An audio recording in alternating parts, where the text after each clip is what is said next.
13वां अध्याय। ध्रुव वंश का वर्णन, राजा अंग का चरित्र। श्री सूत जी कहते हैं, शौनक जी, श्री मैत्रेय मुनि के मुख से ध्रुव जी के विष्णु पद पर आरूढ़ होने का वृत्तांत सुनकर विदुर जी के हृदय में भगवान विष्णु की भक्ति का उद्रेक हो आया और उन्होंने फिर मैत्रेय जी से प्रश्न करना आरंभ किया।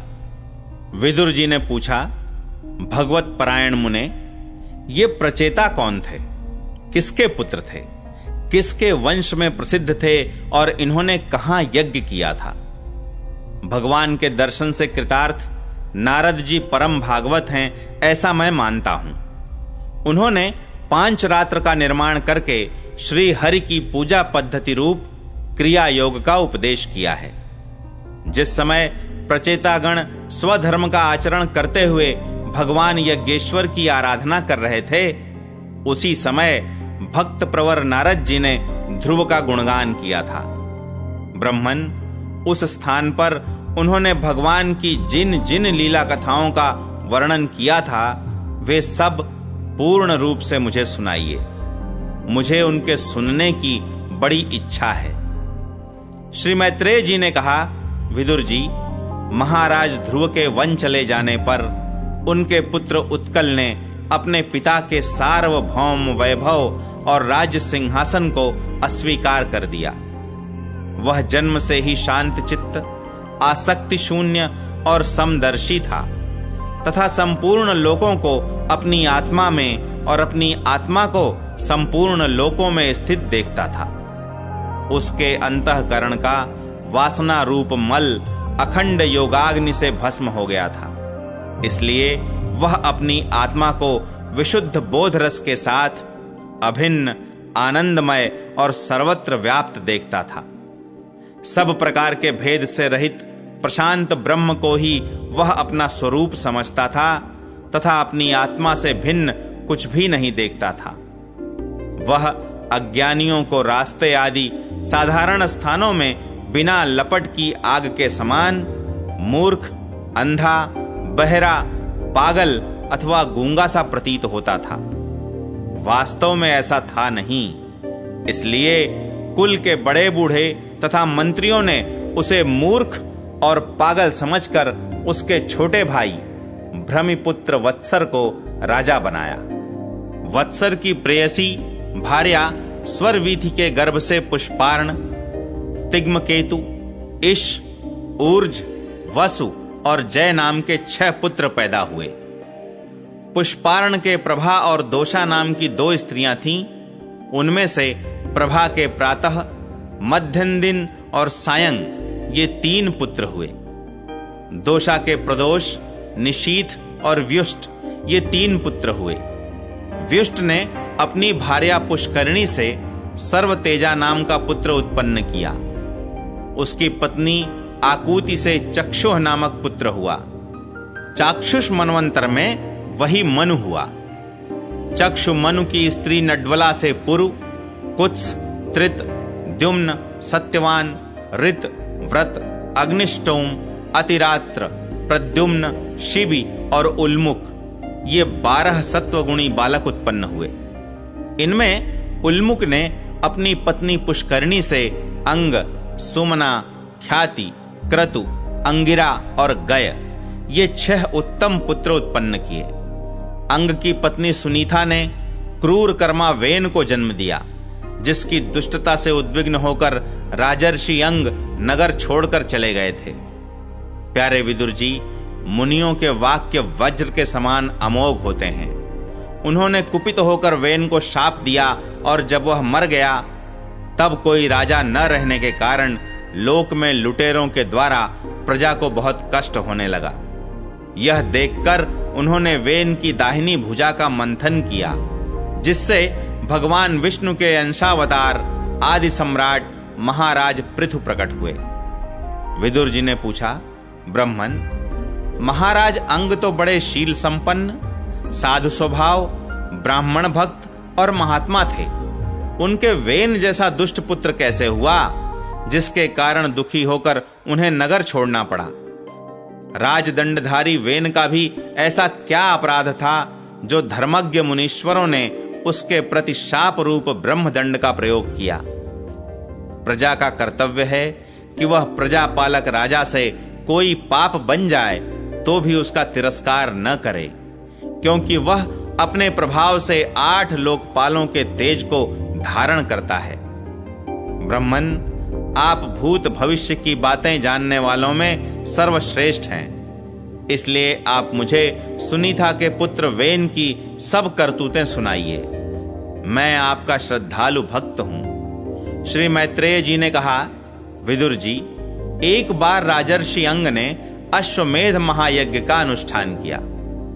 उसमें वेदवादी ब्राह्मणों के आवाहन करने पर भी देवता लोग अपना भाग लेने नहीं आए।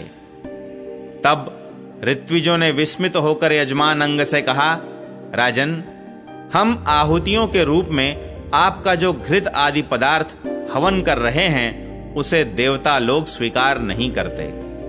हम जानते हैं आपकी होम सामग्री दूषित नहीं है, आपने उसे बड़ी श्रद्धा से जुटाया है तथा वेद मंत्र भी किसी प्रकार बलहीन नहीं है, क्योंकि उनका प्रयोग करने वाले ऋत्विजगण याजकोचित सभी नियमों का पूर्णतया पालन करते हैं। हमें ऐसी कोई बात नहीं दिखती कि इस यज्ञ में देवताओं का किंचित भी तिरस्कार हुआ है।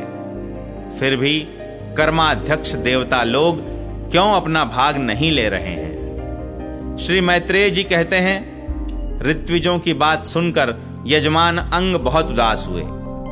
तब उन्होंने याजकों की अनुमति से मौन तोड़कर सदस्यों से पूछा, सदस्यों, देवता लोग आवाहन करने पर भी यज्ञ में नहीं आ रहे हैं और न सोमपात्र ही ग्रहण करते हैं। आप बतलाइए, मुझसे ऐसा क्या अपराध हुआ है? सदस्यों ने कहा, राजन, इस जन्म में तो आपसे तनिक भी अपराध नहीं हुआ। हां, पूर्व जन्म का एक अपराध अवश्य है, जिसके कारण आप ऐसे सर्वगुण संपन्न होने पर भी पुत्रहीन हैं। आपका कल्याण हो, इसलिए पहले आप सुपुत्र प्राप्त करने का कोई उपाय कीजिए।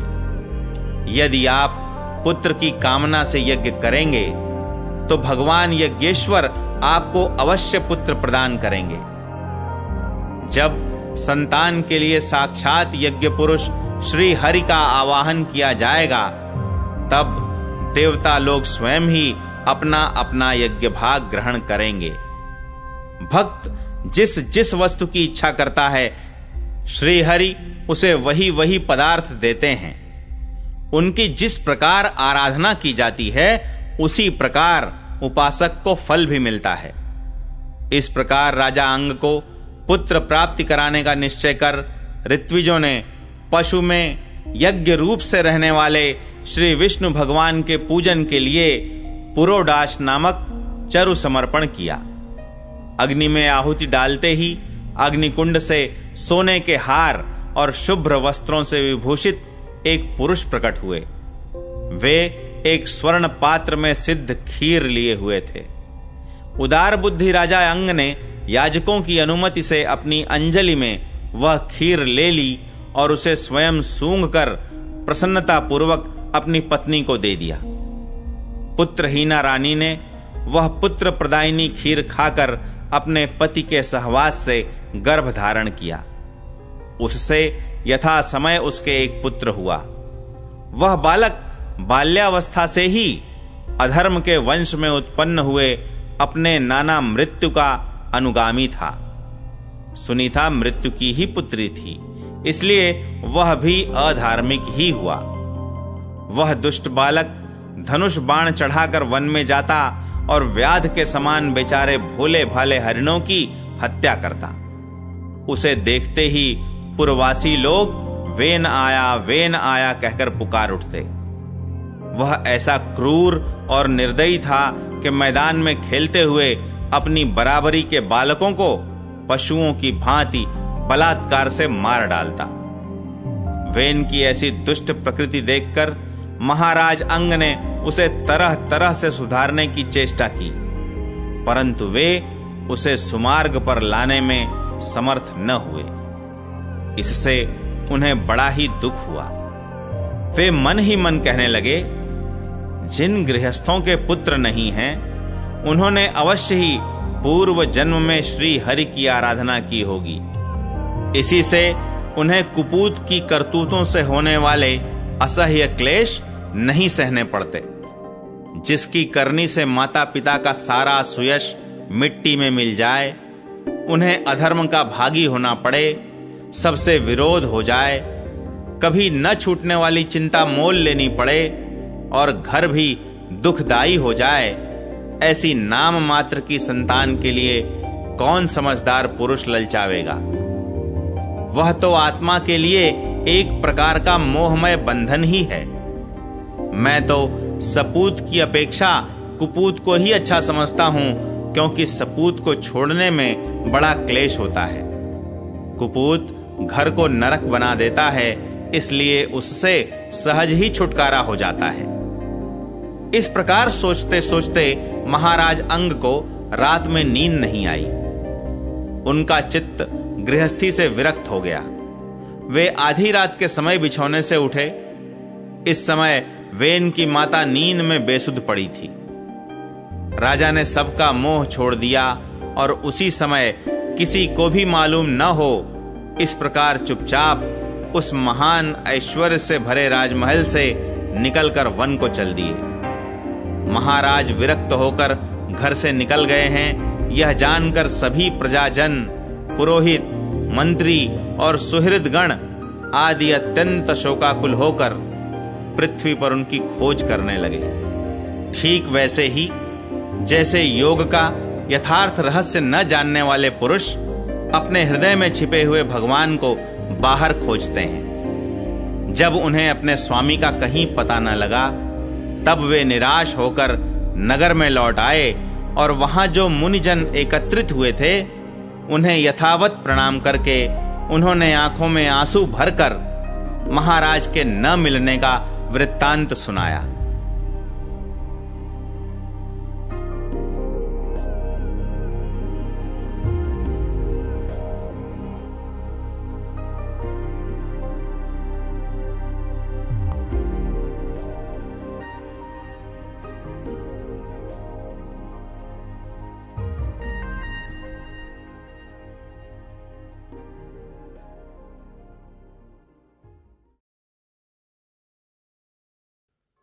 चौदहवां अध्याय।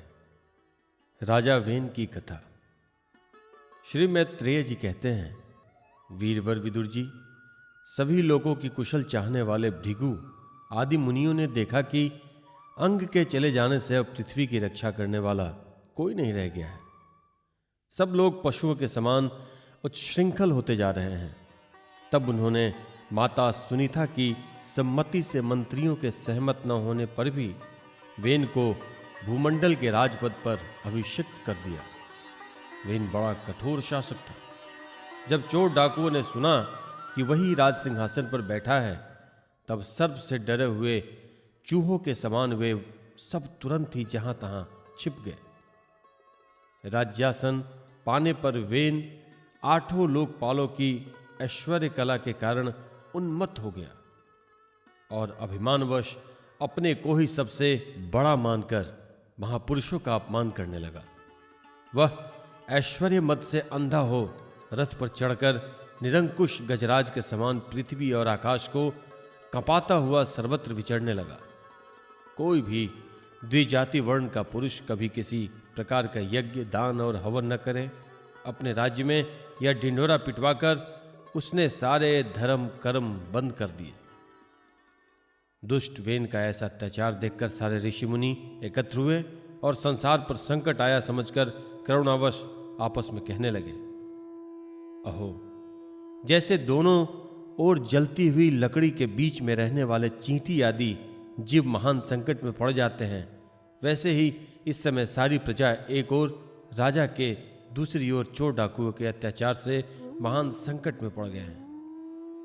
हमने अराजकता के भय से ही अयोग्य होने पर भी वेन को राजा बनाया था, किंतु अब उससे भी प्रजा को भय हो गया। ऐसी अवस्था में प्रजा को किस प्रकार सुख शांति मिल सकती है? सुनीता की कोख से उत्पन्न हुआ यह वेन स्वभाव से ही दुष्ट है, परंतु सांप को दूध पिलाने के समान इसको पालने वालों के लिए अनर्थ का कारण हो गया।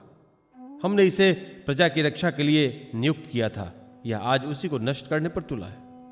इतना सब होने पर भी हमें इसे समझाना अवश्य चाहिए। ऐसा करने से इसके किए हुए पाप हमें स्पर्श नहीं करेंगे। हमने जानबूझकर दुराचारी वेग को राजा बनाया था, किंतु यदि समझाने पर भी यह हमारी बात नहीं मानेगा तो लोक के धिक्कार से दग्ध हुए इस दुष्ट को हम अपने तेज से भस्म कर देंगे। ऐसा विचार करके मुनि लोग वेन के पास गए और अपने क्रोध को छिपाकर उसे प्रिय वचनों से समझाते हुए इस प्रकार कहने लगे। मुनियों ने कहा, राजन, हम आपसे जो बात कहते हैं उस पर ध्यान दीजिए, इससे आपकी आयु, श्री बल और कीर्ति की वृद्धि होगी। तात, यदि मनुष्य मन, वाणी, शरीर और बुद्धि से धर्म का आचरण करे तो उसे स्वर्ग आदि शोक रहित लोकों की प्राप्ति होती है। यदि उसका निष्काम भाव हो तब तो वही धर्म उसे अनंत मोक्ष पद पर पहुंचा देता है। इसलिए वीरवर, प्रजा का कल्याण रूप वह धर्म आपके कारण नष्ट नहीं होना चाहिए। धर्म के नष्ट होने से राजा भी ऐश्वर्य से च्युत हो जाता है। जो राजा दुष्ट मंत्री और चोर आदि से अपनी प्रजा की रक्षा करते हुए न्यायानुकूल कर लेता है, वह इस लोक में और परलोक में दोनों जगह सुख पाता है।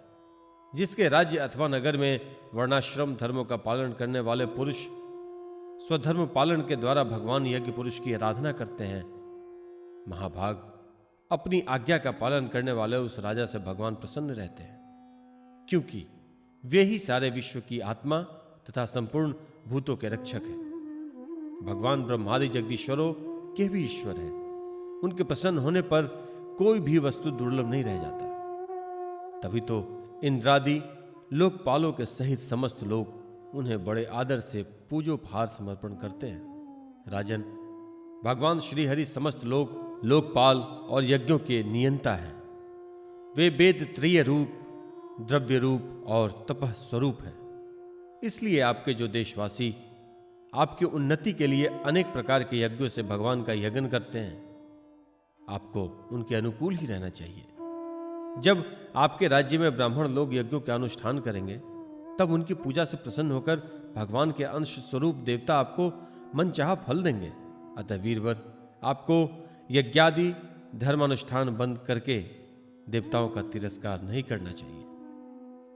वेन ने कहा, तुम बड़े मूर्ख हो, खेद है तुमने अधर्म में ही धर्म बुद्धि कर रखी है।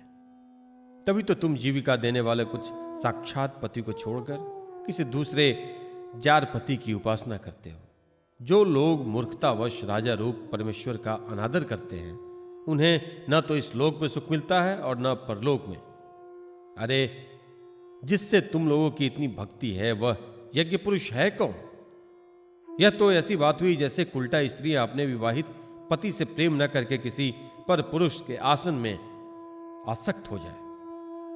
विष्णु, ब्रह्मा, महादेव, इंद्र, वायु, यम, सूर्य, मेघ, कुबेर, चंद्रमा, पृथ्वी, अग्नि और वरुण तथा इसके अतिरिक्त जो कोई दूसरे वर और शाप देने में समर्थ देवता है, वे सब के सब राजा के शरीर में रहते हैं। इसलिए राजा सर्वदेवमय है और देवता उसके अंश मात्र हैं। इसलिए ब्राह्मणों, तुम मत्सरता छोड़कर अपने सभी कर्मों द्वारा एक मेरा ही पूजन करो और मुझी को बलि समर्पण करो। भला मेरे सिवा और कौन अग्र पूजा का अधिकारी हो सकता है? श्री मैत्रेय जी कहते हैं, इस प्रकार विपरीत बुद्धि होने के कारण वह अत्यंत पापी और कुमार्गगामी हो गया था। उसका पुण्य क्षीण हो चुका था। इसलिए मुनियों के बहुत विनयपूर्वक प्रार्थना करने पर भी उसने उनकी बात पर ध्यान न दिया। कल्याण रूप विदुर जी, अपने को बड़ा बुद्धिमान समझने वाले वेन ने जब उन मुनियों को इस तरह अपमान किया, तब अपनी मांग को व्यर्थ हुई देख वे उस पर अत्यंत कुपित हो गए। मार डालो, इस स्वभाव से ही दुष्ट पापी को मार डालो। यह यदि जीता रह गया तो कुछ ही दिनों में संसार को अवश्य भस्म कर डालेगा। यह दुराचारी किसी प्रकार राज सिंहासन के योग्य नहीं है, क्योंकि यह निर्लज्ज साक्षात यज्ञपति श्री विष्णु भगवान की निंदा करता है। अहो, जिनकी कृपा से इसे ऐसा ऐश्वर्य मिला, उस श्री हरि की निंदा अभागे बेन को छोड़कर और कौन कर सकता है। इस प्रकार अपने छिपे हुए क्रोध को प्रकट कर उन्होंने उसे मारने का निश्चय कर लिया। वह तो भगवान की निंदा करने के कारण पहले ही मर चुका था, इसलिए केवल हुंकारों से ही उन्होंने अपना काम तमाम कर दिया।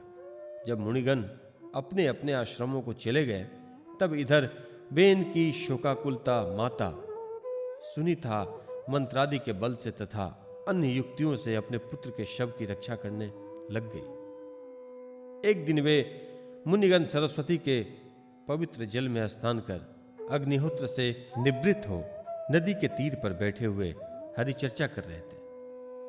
उस दिन लोगों के आतंक फैलाने वाले बहुत से उपद्रव होते देखकर वे आपस में कहने लगे, आजकल पृथ्वी का कोई रक्षक नहीं है, इसलिए चोर डाकुओं के कारण उसका कुछ अमंगल तो नहीं होने वाला है। ऋषि लोग ऐसा विचार कर ही रहे थे कि उन्होंने सब दिशाओं में धावा करने वाले चोरों और डाकुओं के कारण उठी हुई बड़ी भारी धूल देखी। देखते ही वे समझ गए कि राजा वेन के मर जाने के कारण देश में अराजकता फैल गई है, राज्य शक्तिहीन हो गया है और चोर डाकू बढ़ गए हैं। यह सारा उपद्रव लोगों का धन लूटने वाले तथा एक दूसरे के खून के प्यासे लुटेरों का ही है। अपने तेज से अथवा तपोबल से लोगों को ऐसी कुप्रवृत्ति से रोकने में समर्थ होने पर भी ऐसा करने में हिंसादि दोष देखकर इसका कोई निवारण नहीं किया। फिर सोचा कि ब्राह्मण यदि समदर्शी और शांत स्वभाव भी हो तो भी दीनों की उपेक्षा करने से उसका तप उसी प्रकार नष्ट हो जाता है जैसे फूटे हुए घड़े में से जल बह जाता है। फिर राजर्षि अंग का वंश भी नष्ट नहीं होना चाहिए, क्योंकि इसमें उनके अमोघ शक्ति और भगवत परायण राजा हो चुके हैं। ऐसा निश्चय कर उन्होंने मृत राजा की जांघ को बड़े जोर से मथा और उसमें से एक बौना पुरुष उत्पन्न हुआ। वह कौवे के समान काला था। उसके सभी अंग और खासकर भुजाएं बहुत छोटी थीं, जबड़े बहुत बड़े, टांगे छोटी, नाक चपटी, नेत्र लाल और केश तांबे के तरह उसी रंग का था। उसने बड़ी दीनता और नम्र भाव से पूछा कि मैं क्या करूं? तो ऋषियों ने कहा, निषीद, बैठ जा। इसी से वह निषाद कहलाया। उसने जन्म लेते ही राजा वेन के भयंकर पापों को अपने ऊपर ले लिया, इसलिए उसके वंशधर नैषाद भी हिंसा, लूटपाट आदि पाप कर्मों में रत रहते हैं। अतः वे गांव और नगर में न टिककर वन और पर्वतों में ही निवास करते हैं। 15वां अध्याय, महाराज पृथ्वी का आविर्भाव और राज्याभिषेक। श्री मैत्रेय जी कहते हैं, विदुर जी, इसके बाद ब्राह्मणों ने पुत्रहीन राजा वेन की भुजाओं का मंथन किया, तब उनसे एक स्त्री पुरुष का जोड़ा प्रकट हुआ। ब्रह्मवादी ऋषि उस जोड़े को उत्पन्न हुआ देख और उसे भगवान का अंश जान बहुत प्रसन्न हुए और बोले। ऋषियों ने कहा, यह पुरुष भगवान विष्णु की विश्वपालिनी कला से प्रकट हुआ है और यह स्त्री उन परम पुरुष की अनपायिनी, कभी अलग न होने वाली शक्ति लक्ष्मी जी का अवतार है। इसमें से जो पुरुष है वह अपने सुयश का प्रथन विस्तार करने के कारण परम यशस्वी पृथु नामक सम्राट होगा। राजाओं में यही सबसे पहला होगा। यह सुंदर दांतों वाली, एक गुण और आभूषण को विभूषित करने वाली सुंदरी इन पृथु को अपना पति बनाएगी। इसका नाम अर्ची होगा। पृथु के रूप में साक्षात श्री हरि के दर्शन अंश ने ही संसार की रक्षा के लिए अवतार लिया है और अर्ची के रूप में निरंतर भगवान की सेवा में रहने वाली उनकी नित्य सहचरी श्री लक्ष्मी जी प्रकट हुई हैं। श्री मैत्रेय जी कहते हैं, विदुर जी, उस समय ब्राह्मण लोग पृथु की स्तुति करने लगे। श्रेष्ठ गंधर्वों ने गुणगान किया, सिद्धों ने पुष्पों की वर्षा की और अप्सराएं नाचने लगी। आकाश में शंख, तुरही, मृदंग और दुदुम्भी आदि बाजे बजने लगे। समस्त देवता, ऋषि और पितर अपने अपने लोकों से वहां आए। जगत गुरु ब्रह्मा जी देवताओं और देवेश्वर के साथ पधारे। उन्होंने वेन कुमार पृथु के दाहिने हाथ में भगवान विष्णु के हस्तरेखाएं और चरणों में कमल का चिन्ह देखकर उन्हें श्री हरि का ही अंश समझा, क्योंकि जिसके हाथ में दूसरी रेखाओं से बिना कटा हुआ चक्र का चिन्ह होता है वह भगवान का ही अंश होता है। वेदवाणी ब्राह्मणों ने महाराज पृथु के अभिषेक का आयोजन किया। सब लोग उसकी सामग्री जुटाने में लग गए। उस समय नदी, समुद्र, पर्वत, सर्प, गौ, पक्षी, मृग, स्वर्ग, पृथ्वी तथा अन्य सब प्राणियों ने भी उन्हें तरह तरह के उपहार भेंट किए। सुंदर वस्त्र और आभूषणों से अलंकृत महाराज पृथु का विधिवत राज्याभिषेक हुआ। उस समय अनेकों अलंकारों से सजी हुई महारानी अर्ची के साथ वे दूसरे अग्निदेव के सदृश जान पड़ते थे। वीर विदुर जी, उन्हें कुबेर ने बड़ा ही सुंदर सोने का सिंहासन दिया और वरुण ने चंद्रमा के समान श्वेत और प्रकाश में छत्र दिया, जिससे निरंतर जल की फुहियां झरती रहती थी।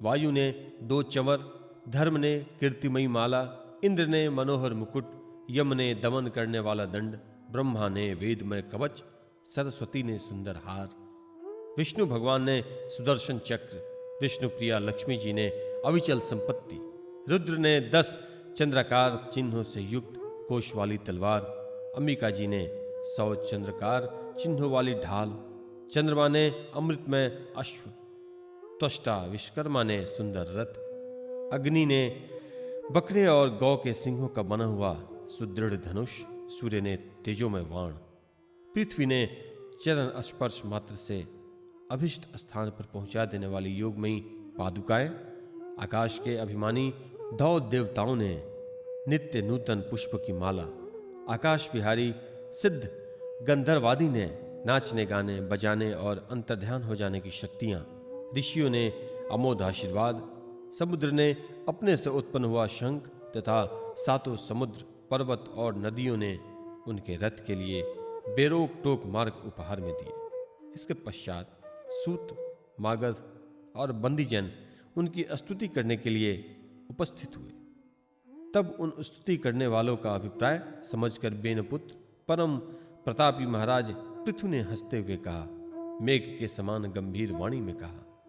पृथु ने कहा, सौम्य सूत, मागध और बंदीजन, अभी तो लोक में मेरा कोई भी गुण प्रकट नहीं हुआ, फिर तुम किन गुणों को लेकर मेरी स्तुति करोगे? मेरे विषय में तुम्हारी वाणी व्यर्थ नहीं होनी चाहिए, इसलिए मुझसे भिन्न किसी और की स्तुति करो।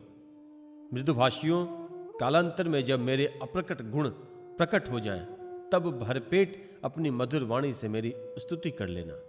देखो, शिष्ट पुरुष पवित्र कीर्ति श्री हरि के गुणानुवाद के रहते हुए कुछ तुच्छ मनुष्यों की स्तुति नहीं किया करते। महान गुणों के धारण करने में समर्थ होने पर भी ऐसा कौन बुद्धिमान पुरुष है जो उनके न रहने पर भी केवल संभावना मात्र से ही स्तुति करने वालों द्वारा अपनी स्तुति कराएगा? यदि यह विद्याभ्यास करता तो इसमें अमुक अमुक गुण हो जाते। इस प्रकार की स्तुति से तो मनुष्य की वंचना की जाती है। वह मदमती यह नहीं समझता कि इस प्रकार तो लोग उसका उपहास ही कर रहे हैं। जिस प्रकार लज्जाशील उदार पुरुष अपने किसी निंदित पराक्रम की चर्चा होनी बुरी समझते हैं, उसी प्रकार लोक विख्यात समर्थ पुरुष अपनी स्तुति को ही निंदित मानते हैं। सुतगण, अभी हम अपने श्रेष्ठ कर्मों के द्वारा लोक में अप्रसिद्ध ही हैं। हमने अब तक कोई भी ऐसा काम नहीं किया जिसकी प्रशंसा की जा सके। तब तुम लोगों से बच्चों के समान अपनी कीर्ति का किस प्रकार गान करवाएं? 16वां अध्याय, वंदीजन द्वारा महाराज पृथु की स्तुति। श्री मैत्रेय जी कहते हैं, महाराज पृथु ने जब इस प्रकार कहा, तब उनके वचनामृत का आस्वादन करके सूत आदि गायक लोग बड़े प्रसन्न हुए। फिर वे मुनियों की प्रेरणा से उनकी इस प्रकार स्तुति करने लगे। आप साक्षात देव प्रवर श्री नारायण ही हैं, जो अपनी माया से अवतीर्ण हुए हैं। हम आपकी महिमा का वर्णन करने में समर्थ नहीं हैं। आपके जन्म तो राजा वेन के मृतक शरीर से लिया है, क्योंकि आपके पौरुष का वर्णन करने में साक्षात ब्रह्मादि की बुद्धि भी चकरा जाती है। तथापि आपके कथामृत के आस्वादन से आदर बुद्धि रखकर मुनियों के उपदेश के कारण, उन्हीं की प्रेरणा से हम आपके परम प्रशंसनीय कर्मों का कुछ विस्तार करना चाहते हैं। आप साक्षात श्री हरि के कला अवतार और आपकी कीर्ति बड़ी उदार है। ये धर्मधारियों में श्रेष्ठ महाराज पृथुलोक को धर्म के प्रवृत्त करके धर्म मर्यादा की रक्षा करेंगे और उसके विरोधियों को दंड देंगे। ये अकेले ही समय समय पर प्रजा के पालन पोषण और अनुर्जन आदि कार्य के अनुसार अपने शरीर में भिन्न भिन्न लोकपालों की मूर्तियों के धारण करेंगे तथा यज्ञ आदि के प्रचार द्वारा स्वर्गलोक और वृष्टि की व्यवस्था द्वारा भूलोक दोनों का ही हित साधन करेंगे। ये सूर्य के समान अलौकिक, महिमान्वित, प्रतापवान और समदर्शी होंगे। जिस प्रकार सूर्य देवता 8 महीने तपते रहकर जल खींचते हैं और वर्षा ऋतु में उसे उड़ेल देते हैं, उसी प्रकार ये कर आदि के द्वारा कभी धन संचय करेंगे और कभी उसका प्रजा के हित के लिए व्यय कर डालेंगे। ये बड़े दयालु होंगे। यदि कभी कोई दीन पुरुष इनके मस्तक पर पैर भी रख देगा तो भी ये पृथ्वी के समान उसके इन अनुचित व्यवहार को सदा सहन करेंगे। कभी वर्षा न होगी और प्रजा के प्राण संकट में पड़ जाएंगे तो ये राजवेशधारी श्री हरि इंद्र की भांति जल बरसाकर अनायास ही उसकी रक्षा कर लेंगे। ये अपने अमृत में मुखचंद्र की मनोहर मुस्कान और प्रेम भरी चितवन से संपूर्ण लोकों को आनंद मग्न कर देंगे। इनकी गति को कोई समझ न सकेगा। इनके कार्य भी गुप्त होने तथा इन्हें संपन्न करने का ढंग भी बहुत गंभीर होगा। इनका धन सदा सुरक्षित रहेगा। ये अनन्य महात्म्य और गुणों के एकमात्र आश्रय होंगे। इस प्रकार मनस्वी पृथु साक्षात वरुण के ही समान होंगे। महाराज पृथु वेन रूप अरणि के मंथन से प्रकट हुए अग्नि के समान है। शत्रुओं के लिए ये अत्यंत दुर्धर्ष और दुस्सह होंगे। ये उनके समीप रहने पर भी सेनादि से सुरक्षित रहने के कारण बहुत दूर रहने वाले से होंगे। शत्रु कभी इन्हें हरा न सकेंगे। जिस प्रकार प्राणियों के भीतर रहने वाला प्राण रूप सूक्ष्मात्मा शरीर के भीतर बाहर के समस्त व्यापारों को देखते रहने पर भी उदासीन रहता है, उसी प्रकार ये गुप्तचरों के द्वारा प्राणियों के गुप्त और प्रकट सभी प्रकार के व्यापार को देखते हुए भी अपनी निंदा और स्तुति आदि के प्रति उदासीनवत रहेंगे। ये धर्म मार्ग में स्थित रहकर अपने शत्रु के पुत्र को भी दंडनीय न होने पर कोई दंड न देंगे और दंडनीय होने पर तो अपने पुत्र को भी दंड देंगे। भगवान सूर्य मानसोत्तर पर्वत तक जितने प्रदेश को अपनी किरणों से प्रकाशित करते हैं, उस संपूर्ण क्षेत्र में इनका निष्कंटक राज्य रहेगा। ये अपने कार्यों से सब लोगों को सुख पहुंचाएंगे, उनका रंजन करेंगे। इससे उन मनोरंजात्मक व्यापारों के कारण प्रजा इन्हें राजा कहेंगी। ये बड़े दृढ़ संकल्प, सत्य प्रतिज्ञ, ब्राह्मण भक्त, वृद्धों की सेवा करने वाले, शरणागत वत्सल, सब प्राणियों को मान देने वाले और दीनों पर दया करने वाले होंगे। ये परस्त्री में माता के समान भक्ति रखेंगे, पत्नी को अपने आधे अंग के समान मानेंगे, प्रजा पर पिता के समान प्रेम रखेंगे और ब्रह्मवादियों के सेवक होंगे। दूसरे प्राणी इन्हें उतना ही चाहेंगे जितना अपने शरीर को। ये सुहृदों के आनंद को बढ़ाएंगे। ये सर्वदा वैराग्यवान पुरुषों से विशेष प्रेम करेंगे और दुष्टों को दंडपानी यमराज के समान सदा दंड देने के लिए उद्धत रहेंगे। तीनों गुणों के अधिष्ठा और निर्विकार साक्षात श्री नारायण ने ही इनके रूप में अपने अंश से अवतार लिया, जिनमें पंडित लोग अविद्यावश प्रतीत होने वाले इस नानत्व को मिथ्या ही समझते हैं। ये अद्वितीय वीर और एक छत्र सम्राट होकर अकेले ही उदयाचल पर्यटन समस्त भूमंडल की रक्षा करेंगे तथा अपने जयशील रथ पर चढ़कर धनुष्य हाथ में लिए सूर्य के समान सर्वत्र प्रदक्षिणा करेंगे। उस समय जहां जहां सभी लोकपाल और पृथ्वीपाल इन्हें भेंट समर्पण करेंगे, उनकी स्त्रियां इनका गुणगान करेंगी और इन आदिराज को साक्षात श्री हरि ही समझेंगी। ये प्रजापालक राजाधिराज होकर प्रजा के जीवन निर्वाह के लिए गोरूप धारणी पृथ्वी का दोहन करेंगे और इंद्र के समान अपने धनुष के कोनों से बातों की बात में पर्वत को तोड़ फोड़ कर पृथ्वी को समतल कर देंगे। रणभूमि में कोई भी इनका वेग नहीं सह सकेगा। जिस समय ये जंगल में पूंछ उठाकर विचरते हुए सिंह के समान अपने आजगव धनुष का टंकार करते हुए भूमंडल में विचरेंगे, उस समय सभी दुष्टजन इधर उधर छिप जाएंगे।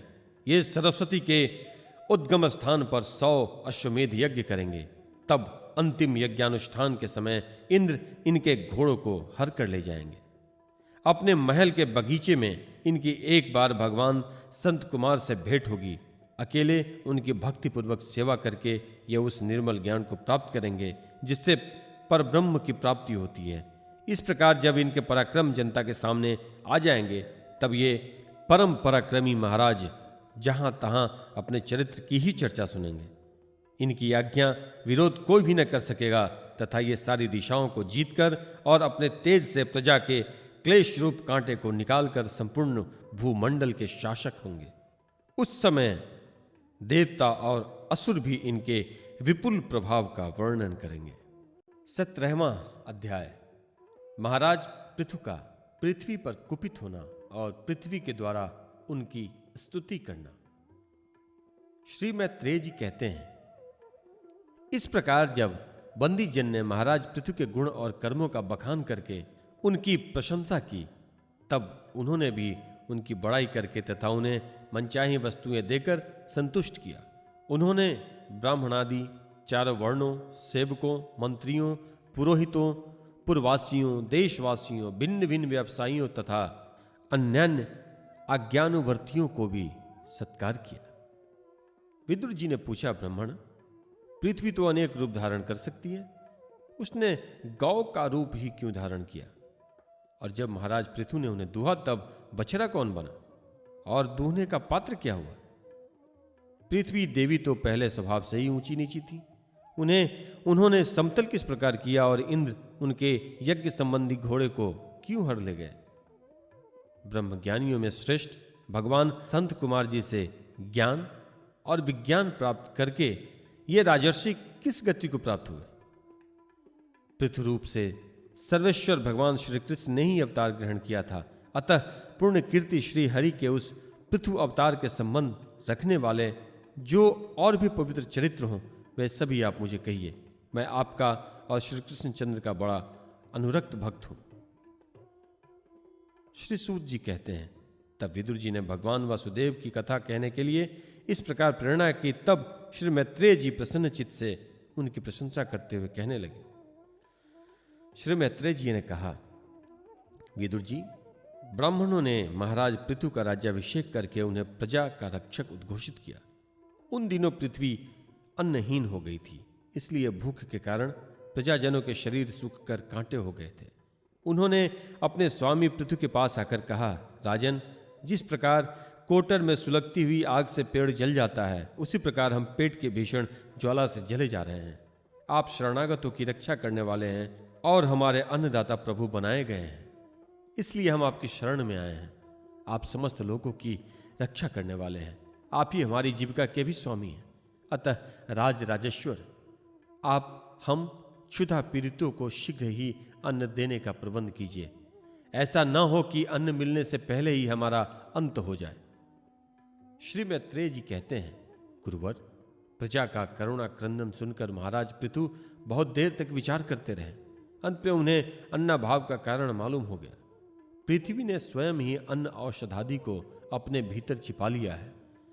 अपनी बुद्धि से इस बात का निश्चय करके उन्होंने अपना धनुष उठाया और त्रिपुरी विनाशक भगवान शंकर के समान अत्यंत क्रोधित होकर पृथ्वी को लक्ष्य बनाकर वाण चढ़ाया। उन्हें शस्त्र उठाए देख पृथ्वी कांप उठी और जिस प्रकार व्याध के पीछा करने पर हिरणी भागती हैं, उसी प्रकार डरकर गौ का रूप धारण करके भागने लगी। यह देखकर महाराज पृथु की आंखें क्रोध से लाल हो गई। वे जहां जहां पृथ्वी गईं, वहां वहां धनुष पर बाण चढ़ाए उनके पीछे लगे रहे। दिशा विदिशा, स्वर्ग, पृथ्वी और अंतरिक्ष में जहां जहां भी वह दौड़कर जाती, वहीं उसे महाराज पृथु हथियार उठाए अपने पीछे दिखाई देते। जिस प्रकार मनुष्य को मृत्यु से कोई नहीं बचा सकता, उसी प्रकार उसे त्रिलोकी में वेन पुत्र पृथु से बचाने वाला कोई भी न मिला।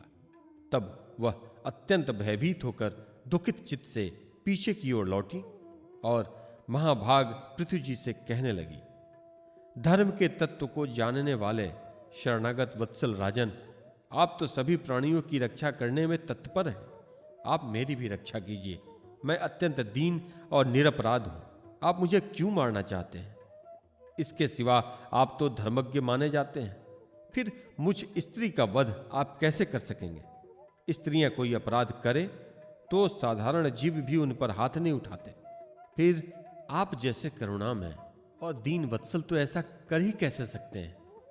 मैं तो एक सुदृढ़ नौका के समान हूं, सारा जगत मेरे ही आधार पर स्थित है, मुझे तोड़कर आप अपने को और अपनी प्रजा को जल के ऊपर कैसे रखेंगे? महाराज पृथु ने कहा, पृथ्वी, तू मेरी आज्ञा का उल्लंघन करने वाली है। तू यज्ञ में देवता रूप से भाग तो लेती है, किंतु उसके बदले में हमें अन्न नहीं देती, इसलिए आज मैं तुझे मार डालूंगा। तू जो प्रतिदिन हरी हरी घास खा जाती है, अपने थन का दूध नहीं देती, ऐसी दुष्टता करने पर तुझे दंड देना अनुचित नहीं कहा जा सकता है। तू नासमझ है। तूने पूर्व काल में ब्रह्मा जी के उत्पन्न किए हुए अन्नादि के बीजों को अपने में लीन कर लिया और अब मेरी ही परवाह न करके उन्हें अपने गर्भ से निकालती नहीं। अब मैं अपने वाणों से तुझे छिन्न भिन्न कर तेरे मेदे से इस क्षुधातुर और दीन प्रजाजनों का करुण क्रंदन शांत करूंगा। जो दुष्ट अपना ही पोषण करने वाला तथा अन्य प्राणियों के प्रति निर्दय हो, वह पुरुष, स्त्री अथवा नपुंसक कोई भी हो, उसका मरना राजाओं के लिए न मारने के ही समान हुआ है। तू बड़ी गर्वीली और मदोन्मत्ता है। इस समय माया से ही यह गौ का रूप बनाए हुए है।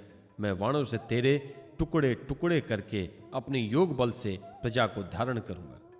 इस समय महाराज पृथु काल की भांति क्रोधमयी मूर्ति धारण किए हुए थे। उनके ये शब्द सुनकर धरती कांपने लगी और उसने अत्यंत विनीत भाव से हाथ जोड़कर कहा। पृथ्वी ने कहा, आप साक्षात परम पुरुष हैं तथा अपनी माया से अनेक प्रकार के शरीर धारण करने वाले गुण में जान पड़ते हैं। वास्तव में आत्मानुभव के द्वारा आप अधिभूत, आध्यात्म और अधिदैव संबंधी अभिमान और उससे उत्पन्न हुए राग, द्वेषादि से सर्वथा रहित है। मैं आपको बार बार नमस्कार करती हूं। आप संपूर्ण जगत के विधाता हैं। आपने ही यह त्रिगुणात्मक सृष्टि रची है और मुझे समस्त जीवों का आश्रय बनाया है। आप सर्वथा स्वतंत्र हैं। प्रभु, जब आप ही अस्त्र शस्त्र लेकर मुझे मारने को तैयार हो गए हैं, तब मैं और किसकी शरण में जाऊं? कल्प के आरंभ में आपने अपने आश्रित रहने वाली अनिर्वचनीय माया से ही इस चराचर जगत की रचना की थी और उस माया के ही द्वारा आप इसका पालन करने के लिए तैयार हुए हैं। आप धर्म परायण हैं, फिर भी मुझ गोरूप धारणी को किस प्रकार मारना चाहते हैं? आप एक होकर भी मायावश अनेक रूप जान पड़ते हैं तथा आपने स्वयं ब्रह्मा को रचकर उनसे विश्व की रचना कराई थी। आप साक्षात सर्वेश्वर हैं। आपकी लीलाओं को अजितेंद्रिय लोग कैसे जान सकते हैं? उनकी बुद्धि तो आपकी दुर्जय माया से विक्षिप्त हो रही हैं। आप ही पंचभूत, इंद्रियें, उनके अधिष्ठात्री देवता, बुद्धि और अहंकार रूप अपनी शक्तियों के द्वारा क्रमशः जगत की उत्पत्ति, स्थिति और संहार करते हैं। भिन्न भिन्न कार्यों के लिए समय समय पर आपकी शक्तियों का आविर्भाव, तिरोभाव हुआ करता है। आप साक्षात परम पुरुष और जगत द्विधाता हैं। आपको मेरा नमस्कार है अजन्मा प्रभु। आप ही अपने रचे हुए भूत, इंद्रियें और अंतःकरण रूप जगत की स्थिति के लिए आदिवराह रूप होकर मुझे रसातल से जल के बाहर लाए हैं। इस प्रकार एक बार तो मेरा उद्धार करके आपने धराधर नाम पाया था। आज वही आप वीर मूर्ति से जल के ऊपर नौका के समान स्थित मेरे ही आश्रय रहने वाली प्रजा की रक्षा करने के लिए अभिप्राय से पहने पहने वाण चढ़ाकर दूध न देने के अपराध में मुझे मारना चाहते हैं? इस त्रिगुणात्मक सृष्टि की रचना करने वाली आपकी माया से मेरे जैसे साधारण जीवों के चित्त मोहग्रस्त हो रहे हैं। मुझ जैसे लोग तो आपके भक्तों की लीलाओं का भी आशय नहीं समझ सकते। फिर आपकी किसी क्रिया का उद्देश्य न समझे तो इसमें आश्चर्य ही क्या है? अतः जो इंद्रिय संयम आदि के द्वारा वीरोचित यज्ञ का विस्तार करते हैं, ऐसे आपके भक्तों को भी नमस्कार है। 18वां अध्याय, पृथ्वी दोहन। श्री मैत्रेय जी कहते हैं, विदुर जी, इस समय महाराज पृथु के होठ क्रोध से कांप रहे थे। उनकी इस प्रकार स्तुति कर पृथ्वी ने अपने हृदय को विचारपूर्वक समाहित किया और डरते डरते उनसे कहा, प्रभु आप अपना क्रोध शांत कीजिए और मैं तो प्रार्थना करती हूं, उसे ध्यान देकर सुनिए। बुद्धिमान पुरुष भ्रमर के समान सभी जगह से सार ग्रहण कर लेते हैं। तत्वदर्शी मुनियों ने इस लोक और परलोक में मनुष्यों का कल्याण करने के लिए ही कृषि, अग्निहोत्र आदि बहुत से उपाय निकाले और काम में लिए हैं। उन प्राचीन ऋषियों के बताए हुए उपायों का इस समय भी जो पुरुष श्रद्धापूर्वक भली भांति आचरण करता है, वह सुगमता से अभिष्ट फल प्राप्त कर लेता है। परंतु जो अज्ञानी पुरुष उनका अनादर करके अपने मन कल्पित उपायों का आश्रय लेता है, उसके सभी उपाय और प्रयत्न बार बार निष्फल होते रहते हैं। राजन, पूर्व काल में ब्रह्मा जी ने जिन धान्य आदि को उत्पन्न किया था, मैंने देखा कि यम नियम आदि व्रतों का पालन न करने वाले दुराचारी लोग ही उन्हें खाए जा रहे हैं। लोक रक्षक, आप राजा लोगों ने मेरी पालन और आदर करना छोड़ दिया, इसलिए सब लोग चोरों के समान हो गए हैं। इसी से यज्ञ के लिए औषधियों को मैंने अपने में छिपा लिया। अब अधिक समय हो जाने से अवश्य ही वे धान्य मेरे उदर में जीर्ण हो गए हैं। आप उन्हें पूर्वाचार्यों के बतलाए हुए उपाय से निकाल लीजिए। लोकपालक वीर, यदि आपको समस्त प्राणियों के अभिष्ट एवं बल की वृद्धि करने वाले अन्न की आवश्यकता है, तो आप मेरे योग्य बछड़ा, दोहन पात्र और दूहने वालों की व्यवस्था कीजिए। मैं उस बछड़े के स्नेह से पिन्हाकर दूध के रूप में आपको सभी अभिष्ट वस्तुएं दूंगा। राजन, एक बात और है, आपको मुझे समतल करना होगा, जिससे कि वर्षा ऋतु बीत जाने पर भी मेरे ऊपर इंद्र का बरसाया हुआ जल सर्वत्र बना रहे, मेरे भीतर की आर्द्रता सूखने न पावे। यह आपके लिए बहुत मंगलकारक होगा। पृथ्वी के कहे हुए ये प्रिय और हितकारी वचन स्वीकार कर महाराज पृथु ने स्वयंभुव मनु को बछड़ा बना दिया और अपने हाथ में ही समस्त धान्यों को दूह लिया। पृथु के समान अन्य विज्ञजन भी सब जगह से सारे ग्रहण कर लेते थे। अतः उन्होंने भी पृथु जी के द्वारा वश में की हुई वसुंधरा से अपनी अपनी अभिष्ट वस्तुएं दूध ली। ऋषियों ने बृहस्पति जी को बछड़ा बनाकर इंद्रिय, वाणी, मन और क्षुत्र रूप पात्र में पृथ्वी देवी से वेद रूप पवित्र दूहा। देवताओं ने इंद्र को बछड़े के रूप में कल्पना का सुवर्णमय पात्र में अमृत वीर्य, मनोबल, ओज, इंद्रिय बल और शारीरिक बल रूप दूध दूहा। दैत्य और दानव ने असुर श्रेष्ठ प्रहलाद जी को वत्स बनाकर लोहे के पात्र में मदिरा और आसव, ताड़ी आदि रूप दूध दूहा। गंधर्व और अप्सराओं ने विश्वावसु को बछड़ा बनाकर कमल रूप पात्र में संगीत, माधुर्य और सौंदर्य रूप दूध दूहा। श्राद्ध के अधिष्ठा महाभाग प्रतिगण ने अर्यमा नाम के पितृश्वर को वत्स बनाकर तथा मिट्टी के कच्चे पात्र में श्रद्धापूर्वक काव्य पितरों को अर्पित किया जाने वाला अन्न रूप दूध दूहा। फिर कपिल देव जी को बछड़ा बनाकर आकाश रूप पात्र ने सिद्धों ने अणिमदि, अष्टसिद्धि तथा विद्याधरों ने आकाश गमन आदि विद्याओं को दूहा। किम पुरुषादि अन्य मायावियों ने मैं दानव को बछड़ा बना तथा अंतर्धान होना, विचित्र रूप धारण कर लेना आदि संकल्पमयी मायाओं को दुग्ध रूप से दूहा। इसी प्रकार यक्ष, राक्षस तथा भूत पिशाच आदि मांसाहारियों ने भूतनाथ रुद्र को बछड़ा बनाकर कपाल रूप पात्र में रुधिरा स्वरूप दूध दूहा। बिना फन वाले सांप, नाग और बिच्छू आदि विषैले जंतुओं ने तक्षक को बछड़ा बनाकर मुख रूप पात्र में विष रूप दूध दूहा। पशुओं ने भगवान रुद्र के वाहन बैल को वत्स बनाकर वन रूप पात्र में तृण रूप दूध दूहा। बड़ी बड़ी दाढ़ों वाले मांसभक्षी जीवों ने सिंह रूप बछड़े के द्वारा अपने शरीर रूप पात्र में कच्चा मांस रूप दूध दूहा। तथा गरुड़ जी को वत्स बनाकर पक्षियों ने कीट, पतंगादि चर और फलादि अचर पदार्थों को दूध रूप से दूहा। वृक्षों ने वट को वत्स बनाकर अनेक प्रकार का रस रूप दूध दूहा और पर्वतों ने हिमालय रूप बछड़े के द्वारा अपने विषर रूप पात्रों में अनेक प्रकार की धातुओं को दूहा। पृथ्वी तो सभी अभिष्ट वस्तुओं को देने वाली है और इस समय वह पृथ्वी जी के अधीन थी, अतः उससे सभी ने अपनी अपनी जाति के मुखिया को बछड़ा बनाकर अलग अलग पात्रों में भिन्न भिन्न प्रकार के पदार्थों को दूध के रूप में दूह लिया।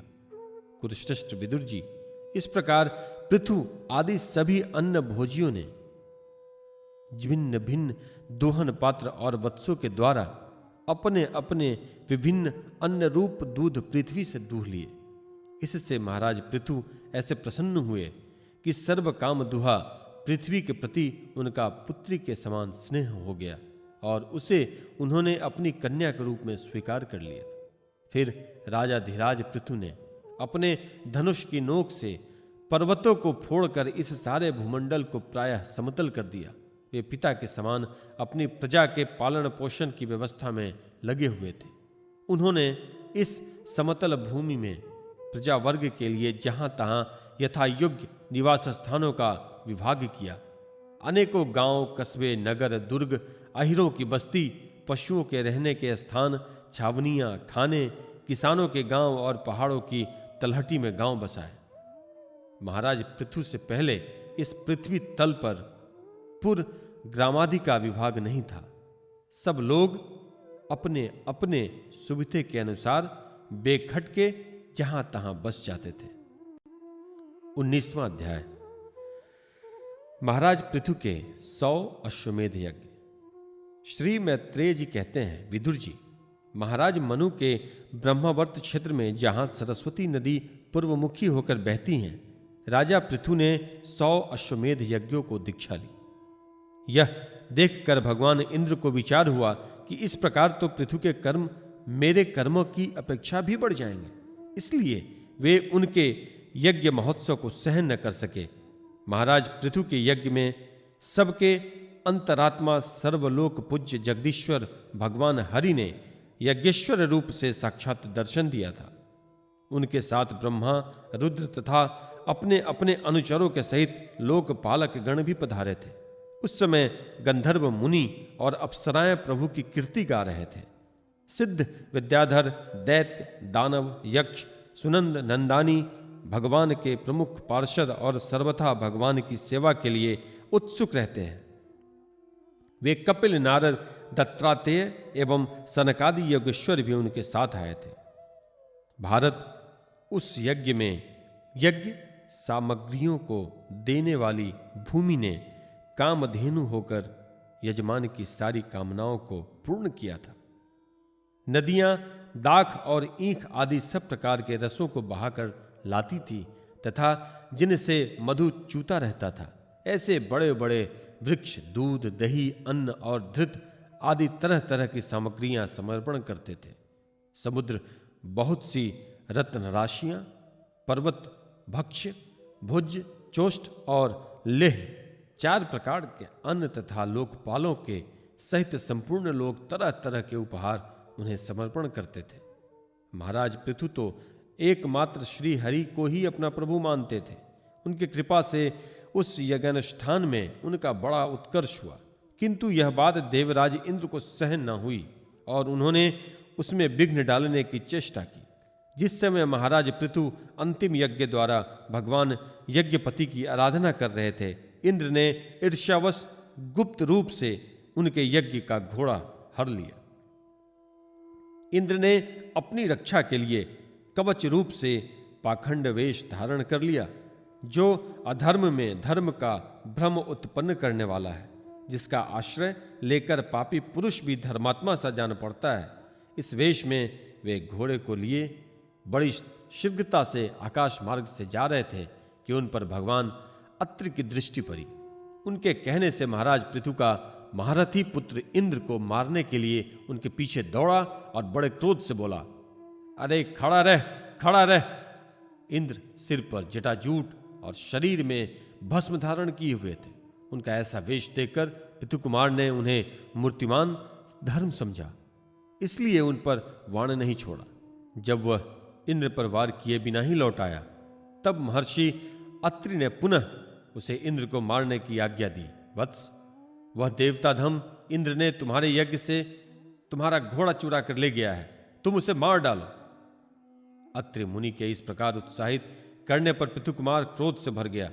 इंद्र बड़ी तेजी से आकाश में जा रहे थे। उनके पीछे पीछे वह इस प्रकार दौड़ा जैसे रावण के पीछे जटायु।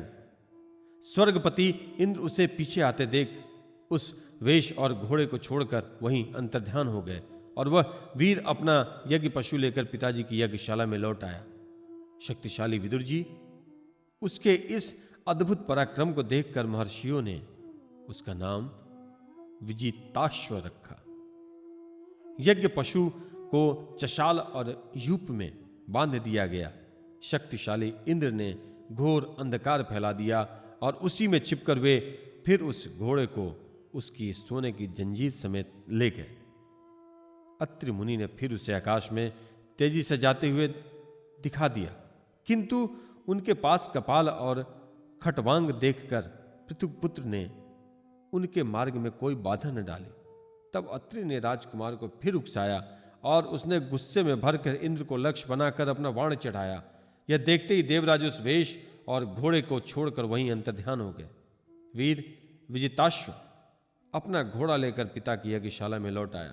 तब से इंद्र के उस निंदित वेश को मंद बुद्धि पुरुषों ने ग्रहण कर लिया।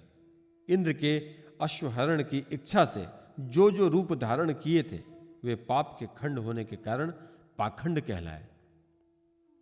यहां खंड शब्द चिन्ह का वाचक है। इस प्रकार पृथु के यज्ञ का विध्वंस करने के लिए यज्ञ पशु को चुराते समय इंद्र ने जिसे कई बार ग्रहण करके त्यागा था, उस नग्न, रक्तांबर तथा कापालिक आदि पाखंडपूर्ण आचारों में मनुष्यों की बुद्धि प्रायः मोहित हो जाती है, क्योंकि ये नास्तिक मत देखने में सुंदर है और बड़ी बड़ी युक्तियों से अपने पक्ष का समर्थन करते हैं। वास्तव में उपधर्म मात्र हैं और भ्रमवश धर्म मानकर इनमें आसक्त हो जाते हैं। इंद्र की इस कुचाल का पता लगने पर परम पराक्रमी महाराज पृथु को बड़ा क्रोध हुआ। उन्होंने अपना धनुष उठाकर उस पर बाण चढ़ाया। उस समय क्रोधावेश के कारण उनकी ओर देखा नहीं जाता था।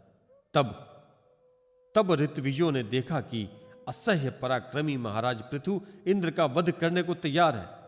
तब उसे रोकते हुए कहा, राजन, आप तो बड़े बुद्धिमान हैं। यज्ञ दीक्षा ले लेने पर शास्त्र विहित यज्ञ पशु को छोड़कर और किसी का वध करना उचित नहीं है। इस यज्ञ कार्य में विघ्न डालने वाला आपका शत्रु इंद्र तो आपके सुयश से ही ईर्ष्यावश निस्तेज हो रहा है। हम अमोद आवाहन मंत्रों द्वारा उन्हें यहीं बुला लेते हैं और बलात्कार से अग्नि में हवन किए देते हैं। विदुर जी, यजमान से इस प्रकार सलाह करके उसके याजकोनों ने क्रोधपूर्वक इंद्र का आवाहन किया। वे स्त्रुवा द्वारा आहुति डालना ही चाहते थे कि ब्रह्मा जी ने वहां आकर उन्हें रोक दिया। वे बोले, याजकों, तुम्हें इंद्र का वध नहीं करना चाहिए। यह यज्ञ संज्ञक इंद्र तो भगवान की ही मूर्ति है। तुम यज्ञ द्वारा जिन देवताओं की आराधना कर रहे हो वे इंद्र के ही तो अंग हैं और उसे तुम यज्ञ द्वारा मारना चाहते हो। पृथु के इस यज्ञानुष्ठान में विघ्न डालने के लिए इंद्र ने जो पाखंड फैलाया है वह धर्म का उच्छेदन करने वाला है। इस बात पर तुम ध्यान दो। अब उससे अधिक विरोध मत करो, नहीं तो वह और भी पाखंड मार्गों का प्रचार करेगा। अच्छा, परम यशस्वी महाराज पृथु के 99 ही यज्ञ रहने दो। फिर राजर्षि पृथु ने कहा, राजन, आप तो मोक्ष धर्म के जानने वाले हैं, अतः अब आपको इस यज्ञानुष्ठानों की आवश्यकता नहीं है। आपका मंगल हो। आप और इंद्र दोनों ही पवित्र कीर्ति भगवान श्री हरि के शरीर हैं, इसलिए अपने ही स्वरूप भूत इंद्र के प्रति आपको क्रोध नहीं करना चाहिए। आपका यह यज्ञ निर्विघ्न समाप्त नहीं हुआ, इसके लिए आप चिंता न करें। हमारी बात आप आदरपूर्वक स्वीकार कीजिए। देखिए, जो मनुष्य विधाता के बिगाड़े हुए काम को बनाने का विचार करता है, उसका मन अत्यंत क्रोध में भरकर भयंकर मोह में फंस जाता है। बस इस यज्ञ को बंद कीजिए। इसी के कारण इंद्र के जलाए हुए पाखंडों से धर्म नाश हो रहा है, क्योंकि देवताओं में बड़ा दुराग्रह होता है। जरा देखिए तो, जो इंद्र घोड़े को चुराकर आपके यज्ञ में विघ्न डाल रहा था, उसी के रचे हुए इस मनोहर पाखंडों की ओर सारी जनता खिंचती चली आ रही है। आप साक्षात विष्णु के अंश हैं। वेन के दुराचार से धर्म लुप्त हो रहा था, उस समयोचित धर्म की रक्षा के लिए ही आपने उसके शरीर से अवतार लिया है। अतः प्रजापालक पृथु जी, अपने इस अवतार का उद्देश्य विचार कर आप भृगु आदि विश्व रचयिता मुनीश्वरों का संकल्प पूर्ण कीजिए।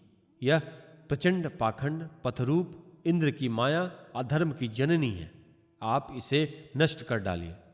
श्री मैत्रेय जी कहते हैं, लोक गुरु भगवान ब्रह्मा जी के इस प्रकार समझाने पर प्रबल पराक्रमी महाराज पृथु ने यज्ञ का आग्रह छोड़ दिया और इंद्र के साथ प्रीतिपूर्वक संधि भी कर ली। इसके पश्चात जब ये यज्ञांत स्नान करके निवृत्त हुए, तब उनके यज्ञों से तृप्त हुए देवताओं ने उन्हें अभिष्ट वर दिए। आदिराज पृथु ने अत्यंत श्रद्धापूर्वक ब्राह्मणों को दीक्षाएं दी तथा ब्राह्मणों ने उनके सत्कार से संतुष्ट होकर उन्हें अमोद आशीर्वाद दिए।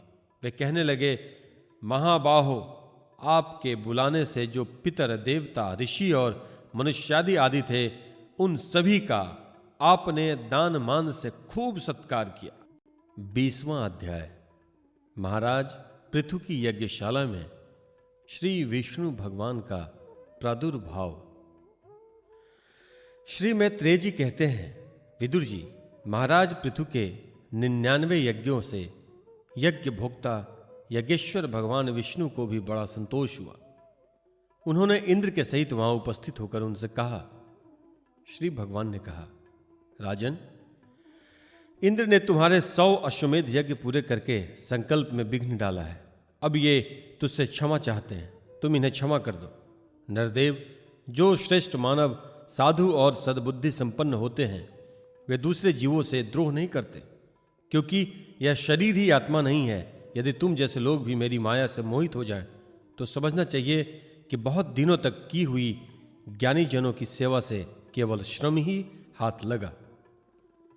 ज्ञानवान पुरुष इस शरीर को अविद्या, वासना और कर्मों का ही पुतला समझकर इसमें आसक्त नहीं होता। इस प्रकार जो इस शरीर में ही आसक्त नहीं है, वह विवेकी पुरुष इससे उत्पन्न हुए घर, पुत्र और धन आदि में भी किस प्रकार ममता रख सकता है। यह आत्मा एक शुद्ध, स्वयं प्रकाश, निर्गुण, गुणों का आश्रय स्थान, सर्वव्यापक, आवरण शून्य, सबका साक्षी एवं अन्य आत्मा से रहित है। अतएव शरीर से भिन्न है। जो पुरुष इस देह स्थित आत्मा को इस प्रकार शरीर से भिन्न जानता है, वह प्रकृति से संबंध रखते हुए भी उसके गुणों से लिप्त नहीं होता, क्योंकि उसकी स्थिति मुझ परमात्मा में रहती है। राजन, जो पुरुष किसी प्रकार की कामना न रखकर अपने वर्णाश्रम के धर्मों द्वारा नित्य प्रति श्रद्धापूर्वक मेरी आराधना करता है, उसका चित्त धीरे धीरे शुद्ध हो जाता है। चित्त शुद्ध होने पर उसका विषयों से संबंध नहीं रहता तथा उसे तत्व ज्ञान की प्राप्ति हो जाती है। फिर तो वह मेरी समतारूप स्थिति को प्राप्त हो जाता है। यही परम शांति, ब्रह्म अथवा कैवल्य है। जो पुरुष यह जानता है कि शरीर, ज्ञान, क्रिया और मन का साक्षी होने पर भी कूटस्थ आत्मा उनसे निर्लिप्त ही रहता है, वह कल्याण में मोक्ष पद प्राप्त कर लेता है।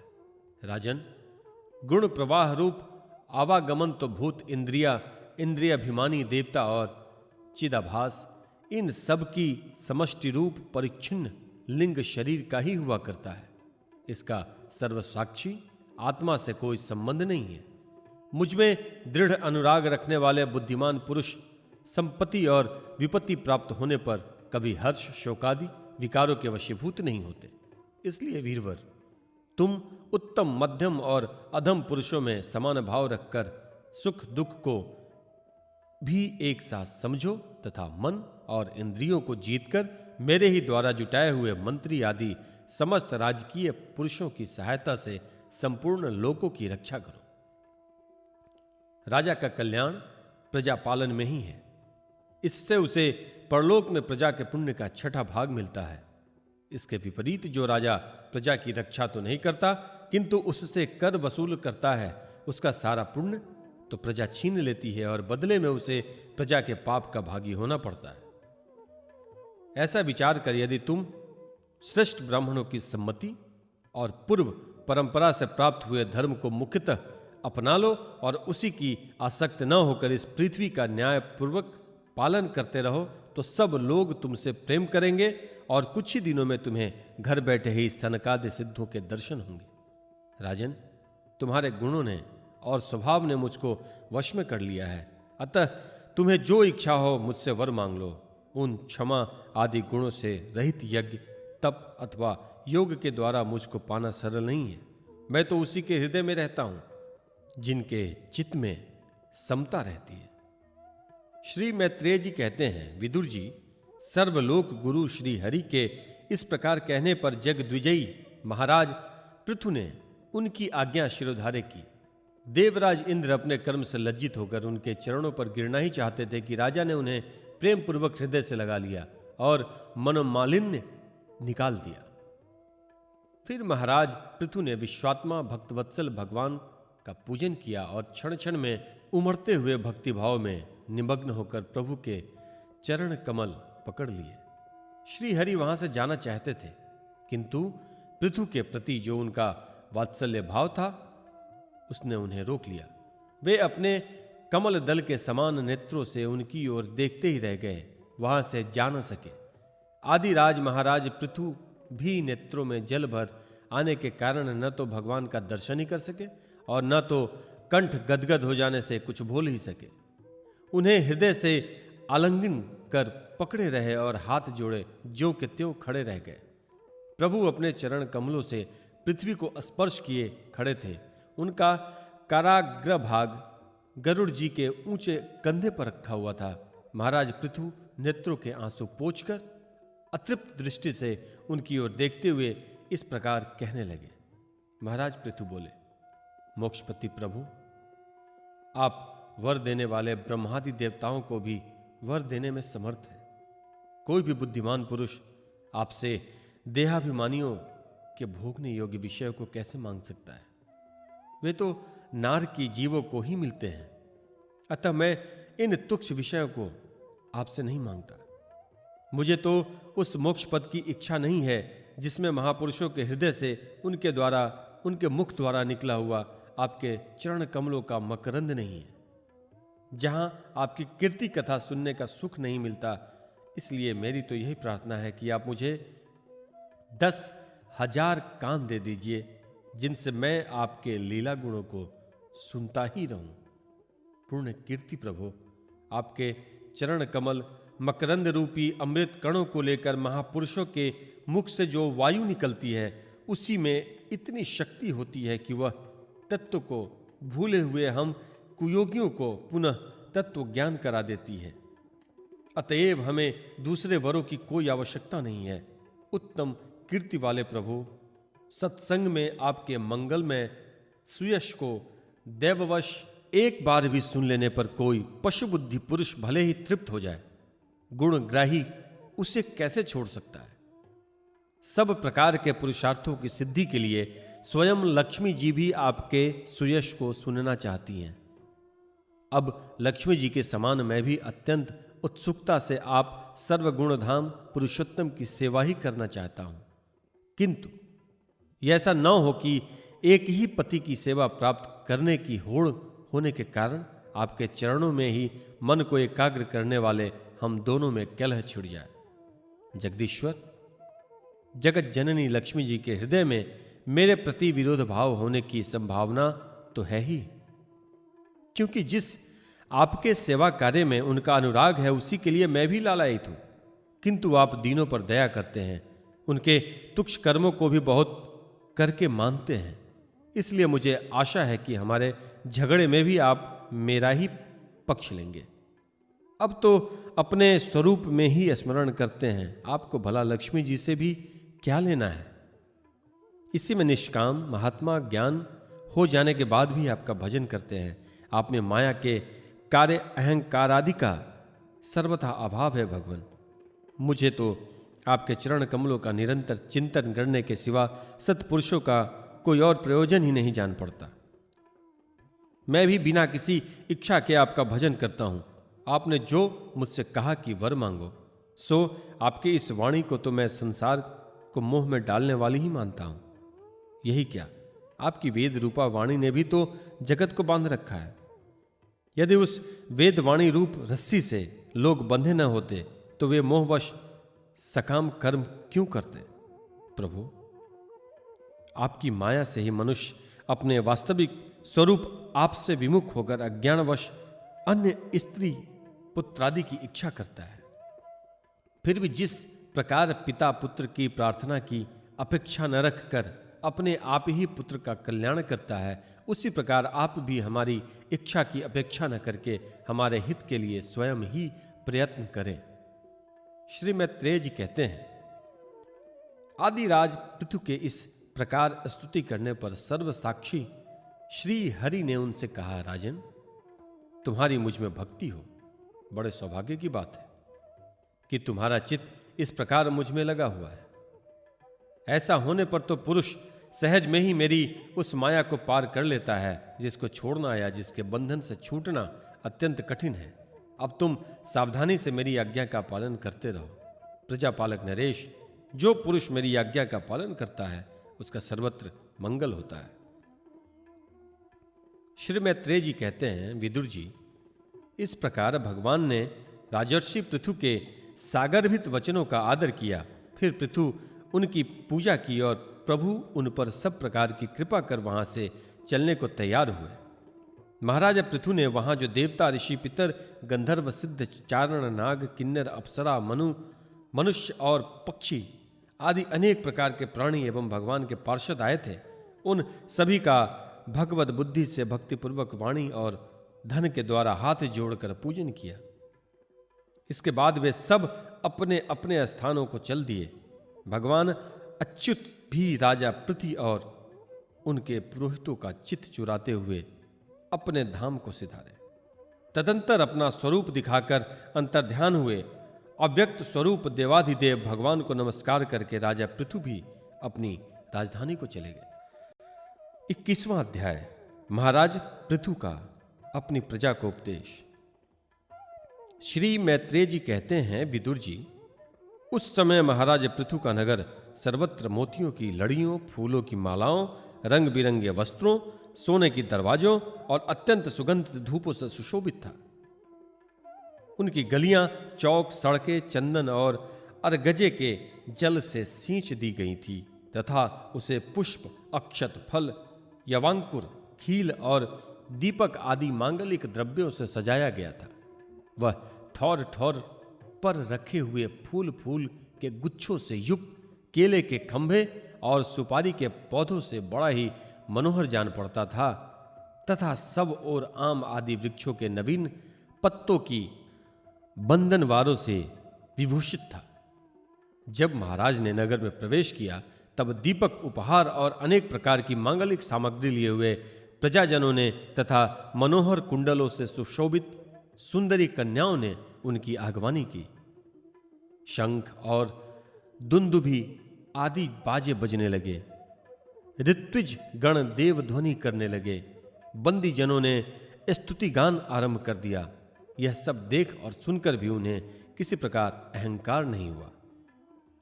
इस प्रकार वीरवर पृथु ने राजमहल में प्रवेश किया।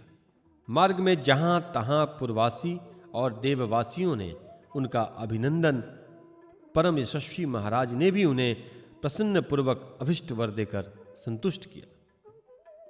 महाराज पृथु महापुरुष और सभी के पूजनीय थे। उन्होंने इसी प्रकार के अनेकों आदर कर्म करते हुए पृथ्वी का शासन किया और अंत में अपने विपुल यश का विस्तार कर भगवान का परम पद प्राप्त किया। सूत जी कहते हैं, मुनिवर शौनक जी इस प्रकार भगवान मैत्रेय के मुख से आदिराज पृथु का अनेक प्रकार के गुणों से संपन्न और गुणवानों द्वारा प्रशंसित विस्तृत सुयश सुनकर परम भगवत विदुर जी ने उनका अभिनंदन करते हुए कहा।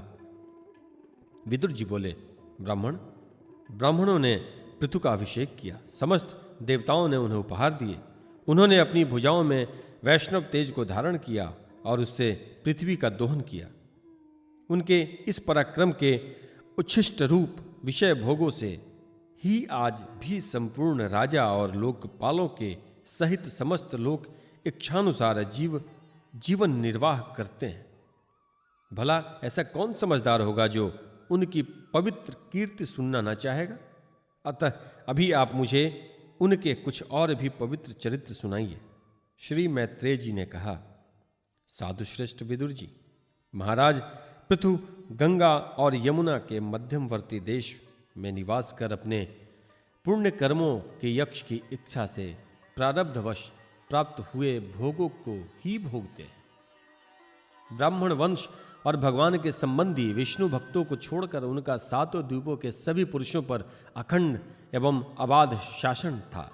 एक बार उन्होंने एक महासत्र की दीक्षा ली। उस समय वहां देवताओं, ब्रह्मर्षियों और राजर्षियों का बहुत बड़ा समाज एकत्र हुआ। उस समाज में महाराज पृथु ने उन पूजनीय अतिथियों का यथा योग्य सत्कार किया और फिर उस सभा में नक्षत्र मंडल में चंद्रमा के समान खड़े हो गए। उनका ऊंचा शरीर, भुजाएं भरी और विशाल, रंग गोरा, नेत्र कमल के समान सुंदर, अरुण वर्ण, नासिका सुधर, मुख मनोहर, स्वरूप सौम्य, ऊंचे कंधे और मुस्कान से युक्त, दंड पंक्ति सुंदर थी। उनकी छाती चौड़ी, कमर का पिछला भाग स्थूल और उदर पीपल के पत्ते के समान सुडौल तथा बल पड़े हुए होने से और भी सुंदर जान पड़ता था। नाभि भंवर के समान गंभीर थी। शरीर तेजस्वी था। जंघाएं स्वर्ण के समान देदीप्यमान थीं तथा पैरों के पंजे उभरे हुए थे। उनके बाल बारीक, घुंघराले, काले और चिकने थे। गर्दन शंख के समान उतार चढ़ाव वाली तथा रेखाओं से युक्त थी और वे उत्तम बहुमूल्य धोती पहने और वैसी ही चादर ओढ़े थे। दीक्षा के नियमानुसार उन्होंने समस्त आभूषण उतार दिए थे। इसी से उनके शरीर के अंग प्रत्यंग की शोभा अपने स्वाभाविक रूप में स्पष्ट झलक रही थी। वे शरीर पर कृष्ण मृग का चर्म और हाथों में कुशा धारण किए हुए थे। इससे उनके शरीर की कांति और भी बढ़ गई थी। वे अपने सारे नित्य कृत्य यथाविधि संपन्न कर चुके थे। राजा पृथु ने मानो सभी सभा को हर्ष से सराबोर करते हुए अपने शीतल एवं स्नेहपूर्ण नेत्रों से चारों ओर देखा और फिर अपना भाषण प्रारंभ किया। उनका भाषण अत्यंत सुंदर, विचित्र पदों से युक्त, स्पष्ट, मधुर, गंभीर एवं निशंक था। मानो उस समय वे सबका उपकार करने के लिए अपने अनुभव का ही अनुवाद कर रहे हों। राजा पृथु ने कहा, सज्जनों, आपका कल्याण हो। आप महानुभाव जो यहां पधारे हैं, मेरी प्रार्थना सुने। जिज्ञासु पुरुषों को चाहिए कि संत समाज में अपने निश्चय का निवेदन करें। इस लोक में मुझे प्रजाजनों का शासन, उनकी रक्षा, उनकी आजीविका का प्रबंध तथा उन्हें अलग अलग अपनी मर्यादा में रखने के लिए राजा बनाया गया है। अतः इनका यथावत पालन करने में मुझे उन्हीं मनोरथ पूर्ण करने वाली लोगों की प्राप्ति होनी चाहिए जो वेदवादी मुनियों के मतानुसार संपूर्ण कर्मों के साक्षी श्री हरि के प्रसन्न होने पर मिलते हैं। जो राजा प्रजा को धर्म मार्ग की शिक्षा न देकर केवल उससे कर वसूल करने लगता रहता है, वह केवल प्रजा के पाप का ही भागी होता है और अपने ऐश्वर्य से हाथ धो बैठता है। अतः प्रिय प्रजाजन, अपने इस राजा का परलोक में हित करने के लिए आप लोग परस्पर दोष दृष्टि छोड़कर हृदय से भगवान को याद रखते हुए अपने अपने कर्तव्य का पालन करते रहिए, क्योंकि आपका स्वार्थ भी इसी में है और इस प्रकार मुझ पर भी आपका बड़ा अनुग्रह होगा। विशुद्ध चित्त देवता, पितर और महर्षिगण, आप भी मेरी इस प्रार्थना का अनुमोदन कीजिए, क्योंकि कोई भी कर्म हो, मरने के अनंतर उसके कर्ता, उपदेष्टा और समर्थक को उसका समान फल मिलता है। माननीय सज्जनों, किन्हीं श्रेष्ठ महानुभावों के मतों में कर्मों का फल देने वाले भगवान यज्ञपति ही हैं, क्योंकि इहलोक और परलोक दोनों ही जगह कोई कोई शरीर बड़े तेजों में देख जाते हैं। मनु, उत्तानपाद, महीपति, ध्रुव राजर्षि, प्रियवत, हमारे दादा अंग तथा ब्रह्म, शिव, प्रहलाद, बलि और इसी कोटि के अन्य महानुभावों के मत में तो अर्थ, धर्म, काम, मोक्ष रूप चतुर्वर्ग तथा स्वर्ग और अपवर्ग के स्वाधीन नियामक कर्म फलदायक रूप से भगवान गदाधर की आवश्यकता है ही। इस विषय में तो केवल मृत्यु के दौहित्र, वेन आदि कुछ सोचनीय और धर्म विमूढ़ लोगों का ही मतभेद है, अतः उसका कोई विशेष महत्व नहीं हो सकता। जिनके चरण कमलों की सेवा के लिए निरंतर बढ़ने वाली अभिलाषा उन्हीं के चरण संग से निकलती हुई गंगा जी के समान संसार ताप से संतप्त जीवों के समस्त जन्मों के संचित मनोबल और तत्काल नष्ट कर देने वाले हैं। जिनके चरण तल का आश्रय लेने वाला पुरुष सब प्रकार के मानसिक दोषों को धो डालता तथा वैराग्य और तत्व साक्षात्कार रूप बल पाकर फिर इस दुखमय संसार चक्र में नहीं पड़ता, और जिनके चरण कमल सब प्रकार की कामनाओं को पूर्ण करने वाले हैं, उन प्रभु को आप लोग अपनी अपनी आजीविका के उपयोगी वर्णाश्रमोचित अध्यापनादि कर्मों तथा ध्यान, स्तुति, पूजादि मानसिक, वाचिक एवं शारीरिक क्रियाओं के द्वारा भजें। हृदय में किसी प्रकार का कपट न रखें तथा यह निश्चय रखें कि हमें अपने अपने अधिकारानुसार इसका फल अवश्य प्राप्त होगा। भगवान स्वरूपतः विशुद्ध, विद्यानधन और समस्त विशेषणों के रहित हैं, किंतु इस कर्म मार्ग में जौ, चावल आदि विविध द्रव्य, शुक्ल आदि गुण, अवघात कूटना आदि क्रिया एवं मंत्रों के द्वारा और अर्थ, आशय, संकल्प, लिंग, पदार्थ, शक्ति तथा ज्योतिष्टोम आदि नामों से संपन्न होने वाले अनेक विशेषण गुण युक्त यज्ञ के रूप में प्रकाशित होते हैं। जिस प्रकार एक ही अग्नि भिन्न भिन्न काष्ठों में उन्हीं के आकारादि के अनुरूप भासती है, उसी प्रकार वे सर्वव्यापक प्रभु परमानंद स्वरूप होते हुए भी प्रकृति, काल, वासना और अदृष्ट से उत्पन्न हुए शरीर में विषयकार बनी हुई बुद्धि में स्थित होकर उन यज्ञ यागादि क्रियाओं के फलस्वरूप से अनेक प्रकार के जान पड़ते हैं। अहो, इस पृथ्वी तल पर मेरे जो प्रजाजन यज्ञ भोक्ताओं के अधीश्वर सर्वगुरु श्री हरि का एक निष्ठ भाव से अपने अपने धर्मों के द्वारा निरंतर पूजन करते हैं, ये मुझ पर बड़ी कृपा करते हैं। सहनशीलता, तपस्या और ज्ञान, इन विशिष्ट विभूतियों के कारण वैष्णव और ब्राह्मणों के वंश संभवतः ही उज्जवल होते हैं। उन पर राजकुल का तेज, धन, ऐश्वर्य और समृद्धियों के कारण अपना प्रभाव न डालें। ब्रह्मादि समस्त महापुरुषों में अग्रगण ब्राह्मण भक्त पुराण पुरुष श्री हरि ने ही निरंतर इन्हीं के चरणों की वंदना करके अविचल लक्ष्मी और संसार को पवित्र करने वाली कीर्ति प्राप्त की है। आप लोग भगवान के लोक संग्रह रूप धर्म का पालन करने वाले हैं तथा सर्वांतर्यामी स्वयं प्रकाश ब्राह्मण प्रिय श्री हरि प्रिय वंश की सेवा करने से ही परम संतुष्ट होते हैं। अतः आप सभी को सब प्रकार से विनय पूर्वक ब्राह्मण कुल की सेवा करनी चाहिए। इनकी नित्य सेवा करने से शीघ्र ही चित्त शुद्ध हो जाने के कारण मनुष्य स्वयं ही ज्ञान और अभ्यास आदि के बिना ही परम शांति रूप मोक्ष प्राप्त कर लेता है। अतः लोक में इन ब्राह्मणों से बढ़कर दूसरा कौन है जो हविष्य भोजी देवताओं का मुख हो सके।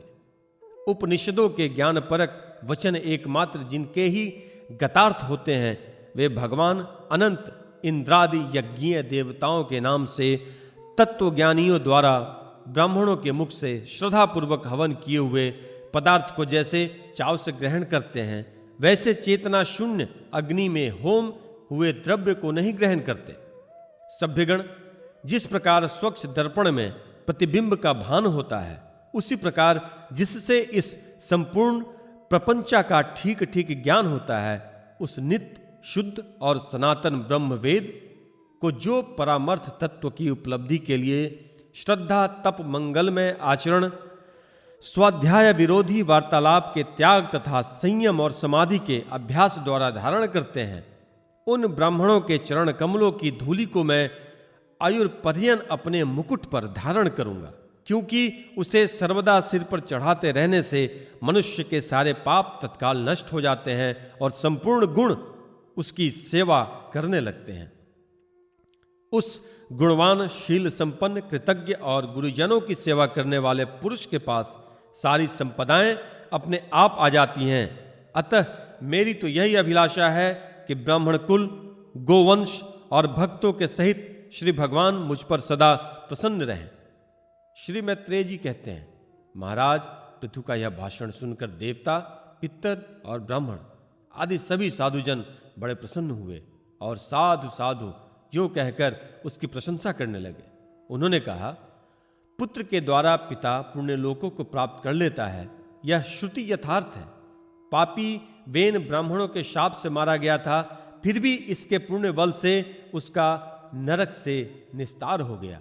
इसी प्रकार हिरण्यकशिपु भी भगवान की निंदा करने के कारण नरकों में गिरने वाला ही था कि अपने पुत्र प्रहलाद के प्रभाव से उसे पार कर गया।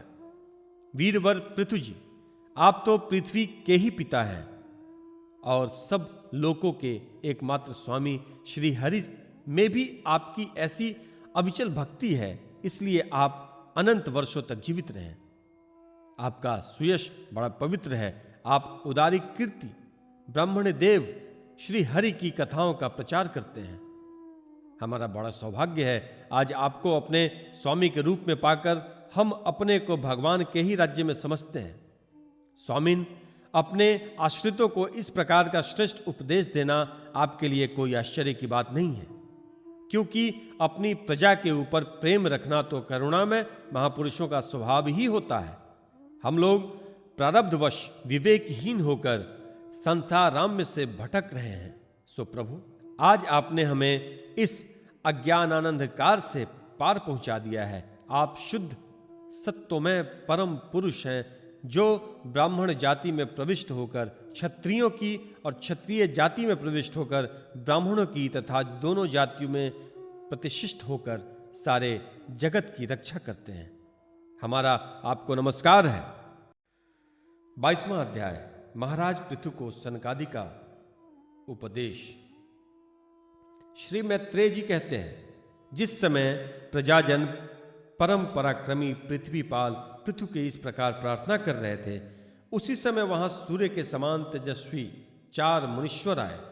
राजा और उनके अनुचरों को देखा तथा पहचान लिया कि वे सिद्धेश्वर अपनी दिव्य कांति से संपूर्ण लोकों को पाप निर्मुक्त करते हुए आकाश से उतर कर आ रहे हैं।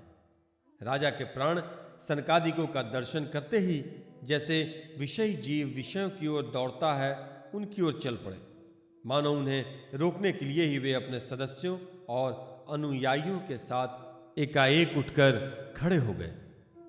जब वे मुनिगण अर्घ्य स्वीकार कर आसन पर विराज गए, तब शिष्टाग्रणी पृथु ने अपने गौरव से प्रभावित हो विनयवश गर्दन झुकाए हुए उनकी विधिवत पूजा की। फिर उनके चरणोदक को अपने सिर के बालों पर छिड़का।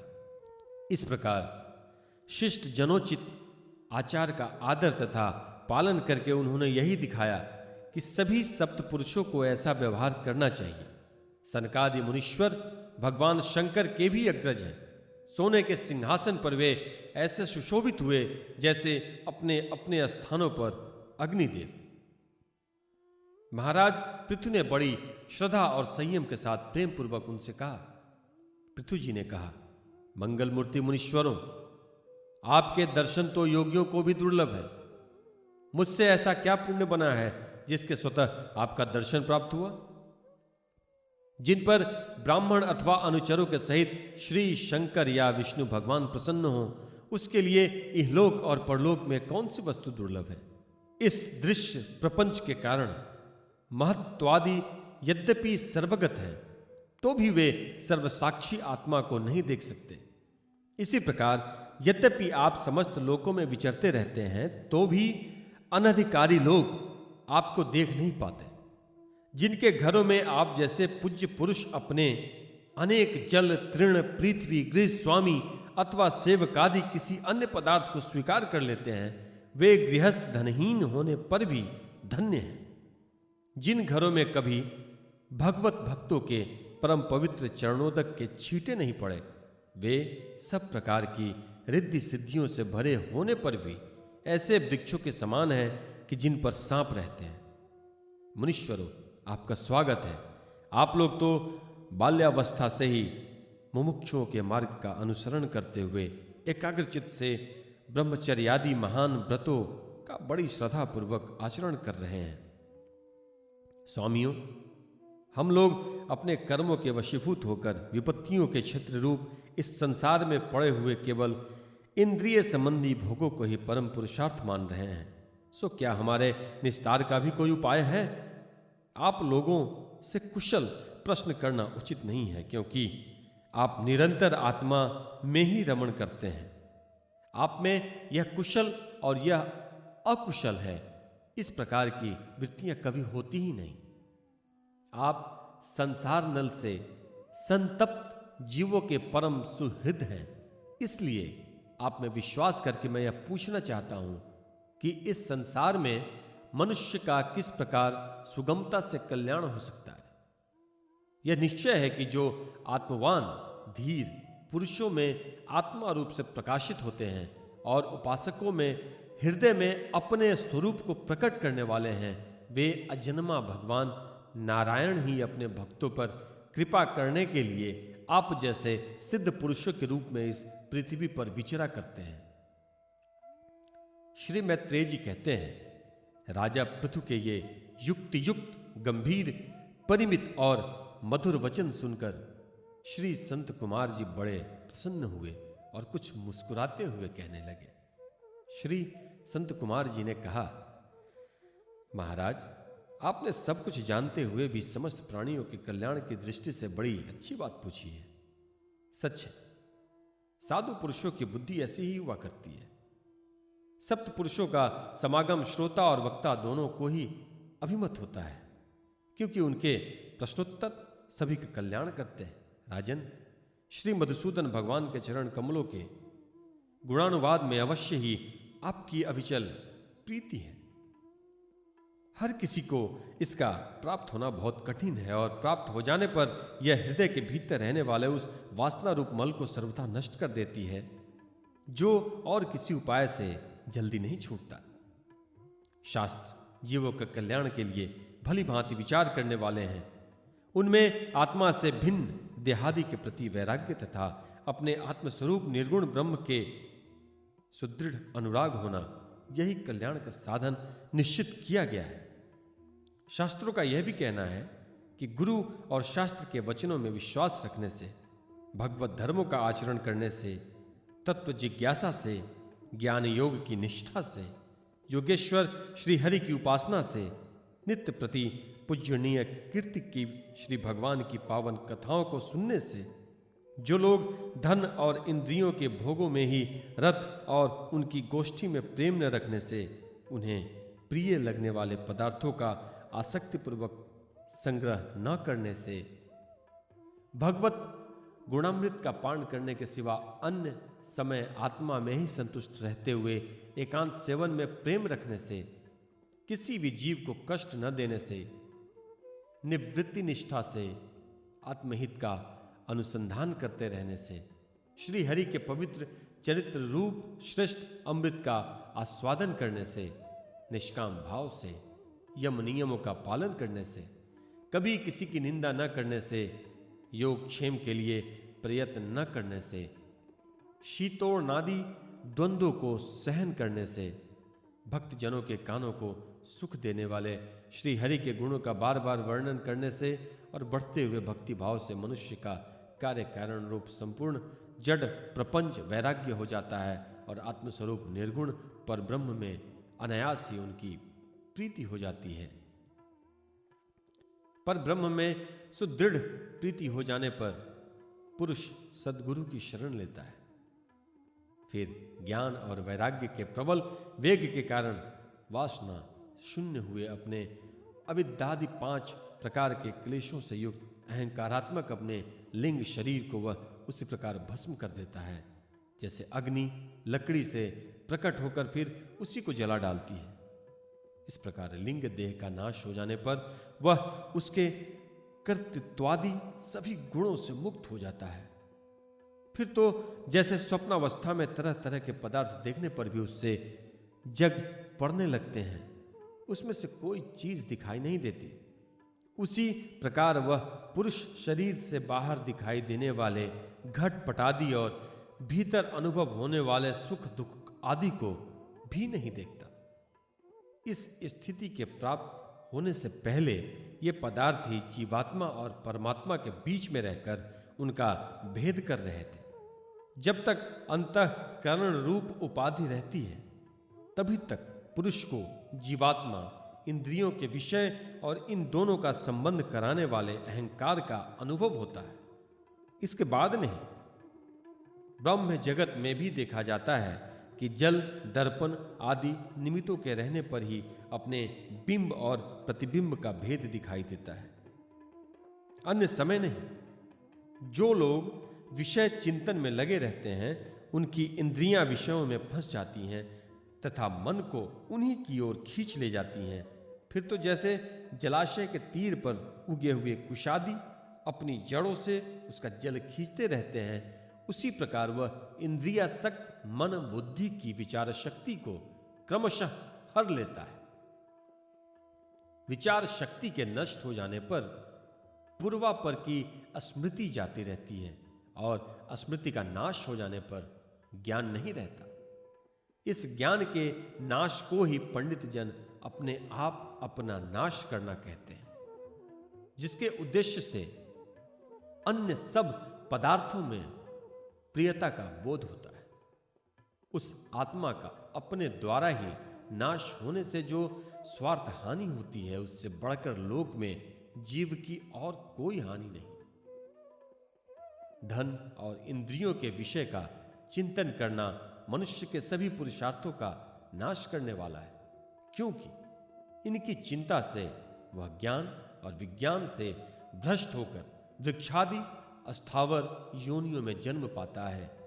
इसलिए जिसे अज्ञान अंधकार से पार होने की इच्छा हो उस पुरुष को विषयों में आसक्ति कभी नहीं करनी चाहिए, क्योंकि वह धर्म अर्थ काम और मोक्ष की प्राप्ति में बड़ी बाधक है। इन 4 पुरुषार्थों में भी सबसे श्रेष्ठ मोक्ष ही माना जाता है, क्योंकि अन्य 3 पुरुषार्थों में सर्वदा काल का भय लगा रहता है। प्रकृति में गुणक्षोभ होने के बाद जितने भी उत्तम और अधम भाव पदार्थ प्रकट हुए हैं उनमें कुशल से रह सके ऐसा कोई भी नहीं है। काल भगवान उन सभी के कुशलों को कुचलते रहते हैं। अतः राजन, जो श्री भगवान देह इंद्रिय प्राण बुद्धि और अहंकार से आवृत सभी अस्थावर जंगम प्राणियों के हृदयों में जीव के नियामक अंतर्यामी आत्मा रूप से सर्वत्र साक्षात प्रकाशित हो रहे हैं, उन्हें तुम वह मैं ही हूं ऐसा जान।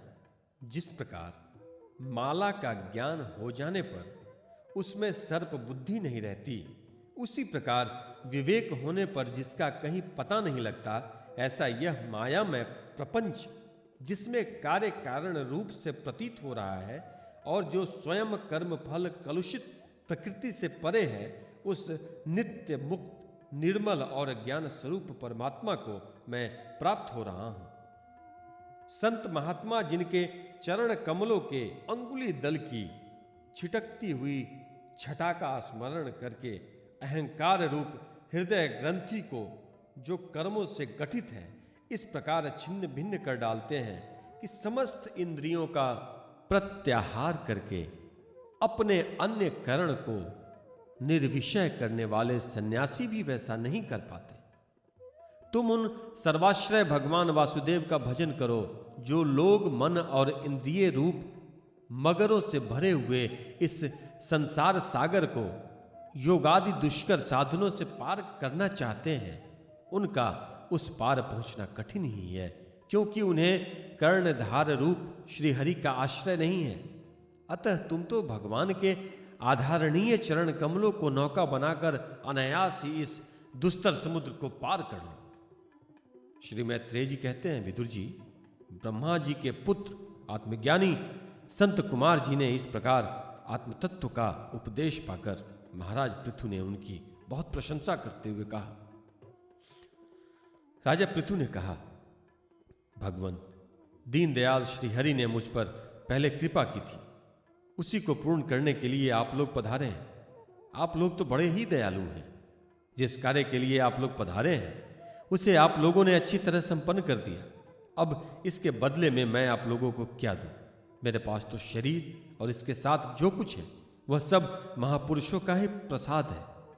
ब्राह्मण, प्राण, स्त्री, पुत्र, सब प्रकार की सामग्रियों से भरा हुआ भवन, राज सेना, पृथ्वी और कोष, यह सब कुछ आप ही लोगों का है। अतः आपके ही चरणों में अर्पित है। वास्तव में तो सेनापतित्व, राज, दंड विधान और संपूर्ण लोगों के शासन का अधिकार तो वेद शास्त्रों के ज्ञाता ब्राह्मणों को ही है। ब्राह्मण अपना ही खाता है, अपना ही पहनता है और अपनी ही वस्तु दान देता है। दूसरे क्षत्रिय आदि को उसी की कृपा से अन्न खाने को पाते हैं। आप लोग वेद के परगामी हैं। आपने आत्म तत्व का विचार करके हमें निश्चित रूप से समझा दिया कि भगवान के प्रति इस प्रकार की अभेद भक्ति ही उनकी उपलब्धि का प्रधान साधन है। आप लोग परम कृपालु हैं, अतः अपने इस दिनोद्वार रूप कर्म से ही सर्वदा संतुष्ट रहें। आपके इस उपकार का बदला कोई क्या दे सकता है? उसके लिए प्रयत्न करना ही अपनी हंसी कराना ही है। श्री मैत्रेय जी कहते हैं, विदुर जी, फिर आदि राज पृथु ने आत्मज्ञानियों में श्रेष्ठ सनकादि की पूजा की और वे उनके शीलक की प्रशंसा करते हुए सब लोगों के सामने ही आकाश मार्ग से चले गए। महात्माओं में अग्रगण्य महाराज पृथु उनसे आत्मोपदेश पाकर चित्त की एकाग्रता से आत्मा में ही स्थित रहने के कारण अपने को कृत्य सा अनुभव करने लगे। वे ब्रह्मार्पण बुद्धि के समय स्थान, शक्ति, न्याय और धन के अनुसार सभी कर्म करते थे। इस प्रकार एकाग्र चित्त से समस्त कर्मों का फल परमात्मा को अर्पण करके आत्मा को कर्मों का साक्षी एवं प्रकृति से अतीत देखने के कारण वे सर्वथा निर्लिप्त रहे। जिस प्रकार सूर्य देव सर्वत्र प्रकाश करने पर भी वस्तुओं के गुण दोष से निर्लेप रहते हैं, उसी प्रकार सार्वभौम साम्राज्य लक्ष्मी से संपन्न और गृहस्थाश्रम में रहते हुए भी अहंकार शून्य होने के कारण वे इंद्रियों के विषयों में आसक्त नहीं हुए। इस प्रकार आत्मनिष्ठा में स्थित होकर सभी कर्तव्य कर्मों का यथोचित रीति से अनुष्ठान करते हुए उन्होंने अपनी भार्या अर्ची के गर्भ से अपने अनुरूप 5 पुत्र उत्पन्न किए। उनके नाम विजिताश्व, धूम्रकेश, हर्यक्ष, द्रविण और वृक्क थे। महाराज पृथु भगवान के अंश थे। वे समय समय पर जब जब आवश्यक होता था जगत के प्राणियों की रक्षा के लिए अकेले ही समस्त लोकपालों के गुण धारण कर लिया करते थे। अपने उदार मन, प्रिय और हितकर वचन, मनोहर मूर्ति और सौम्य गुणों के कारण प्रजा का रंजन करते रहने से दूसरे चंद्रमा के समान उनका राजा यह नाम सार्थक हुआ। सूर्य जिस प्रकार गर्मी में पृथ्वी का जल खींचकर वर्षा काल में उसे पुनः पृथ्वी पर बरसा देता है और अपनी किरणों से सबको ताप पहुंचाता है, उसी प्रकार वे कर रूप से प्रजा का धन लेकर उसे दुष्काल आदि के समय मुक्त हस्त से प्रजा के हित में लगा देते थे तथा सब पर अपना प्रभाव जमाए रखते थे। वे तेज में अग्नि के समान दुर्धर्ष, इंद्र के समान अजेय, पृथ्वी के समान क्षमाशील और स्वर्ग के समान मनुष्य की समस्त कामनाएं पूर्ण करने वाले थे। समय समय पर प्रजाजनों को तृप्त करने के लिए वे मेघ के समान उनके अभिष्ट अर्थों को खुले हाथ से लुटाते रहते थे। वे समुद्र के समान गंभीर और पर्वतराज सुमेर के समान धैर्यवान भी थे। महाराज पृथु दुष्टों के दमन करने में यमराज के समान, आश्चर्यपूर्ण वस्तुओं के संग्रह में हिमालय के समान, कोष की समृद्धि करने में कुबेर के समान और धन को छिपाने में वरुण के समान थे। शारीरिक बल, इंद्रियों की पटुता तथा पराक्रम में सर्वत्र गतिशील वायु के समान और तेज की असह्यता में भगवान शंकर के समान थे। सौंदर्य में कामदेव के समान, उत्साह में सिंह के समान, वात्सल्य में मनु के समान और मनुष्यों के आधिपत्य में सर्वसमर्थ ब्रह्मा जी के समान थे। ब्रह्म विचार में बृहस्पति, इंद्रिय जन्म साक्षात श्री हरि तथा गौ ब्राह्मण गुरुजन एवं भगवत भक्तों की भक्ति, लज्जा, विनय, शील एवं परोपकार आदि गुणों में अपने ही समान अनुपम थे। लोग त्रिलोकी में सर्वत्र उच्च स्वर से उनकी कीर्ति का गान करते थे। इससे वे स्त्रियों तक के कानों में वैसे ही प्रवेश पाए हुए थे जैसे सप्त पुरुषों के हृदय में श्री राम।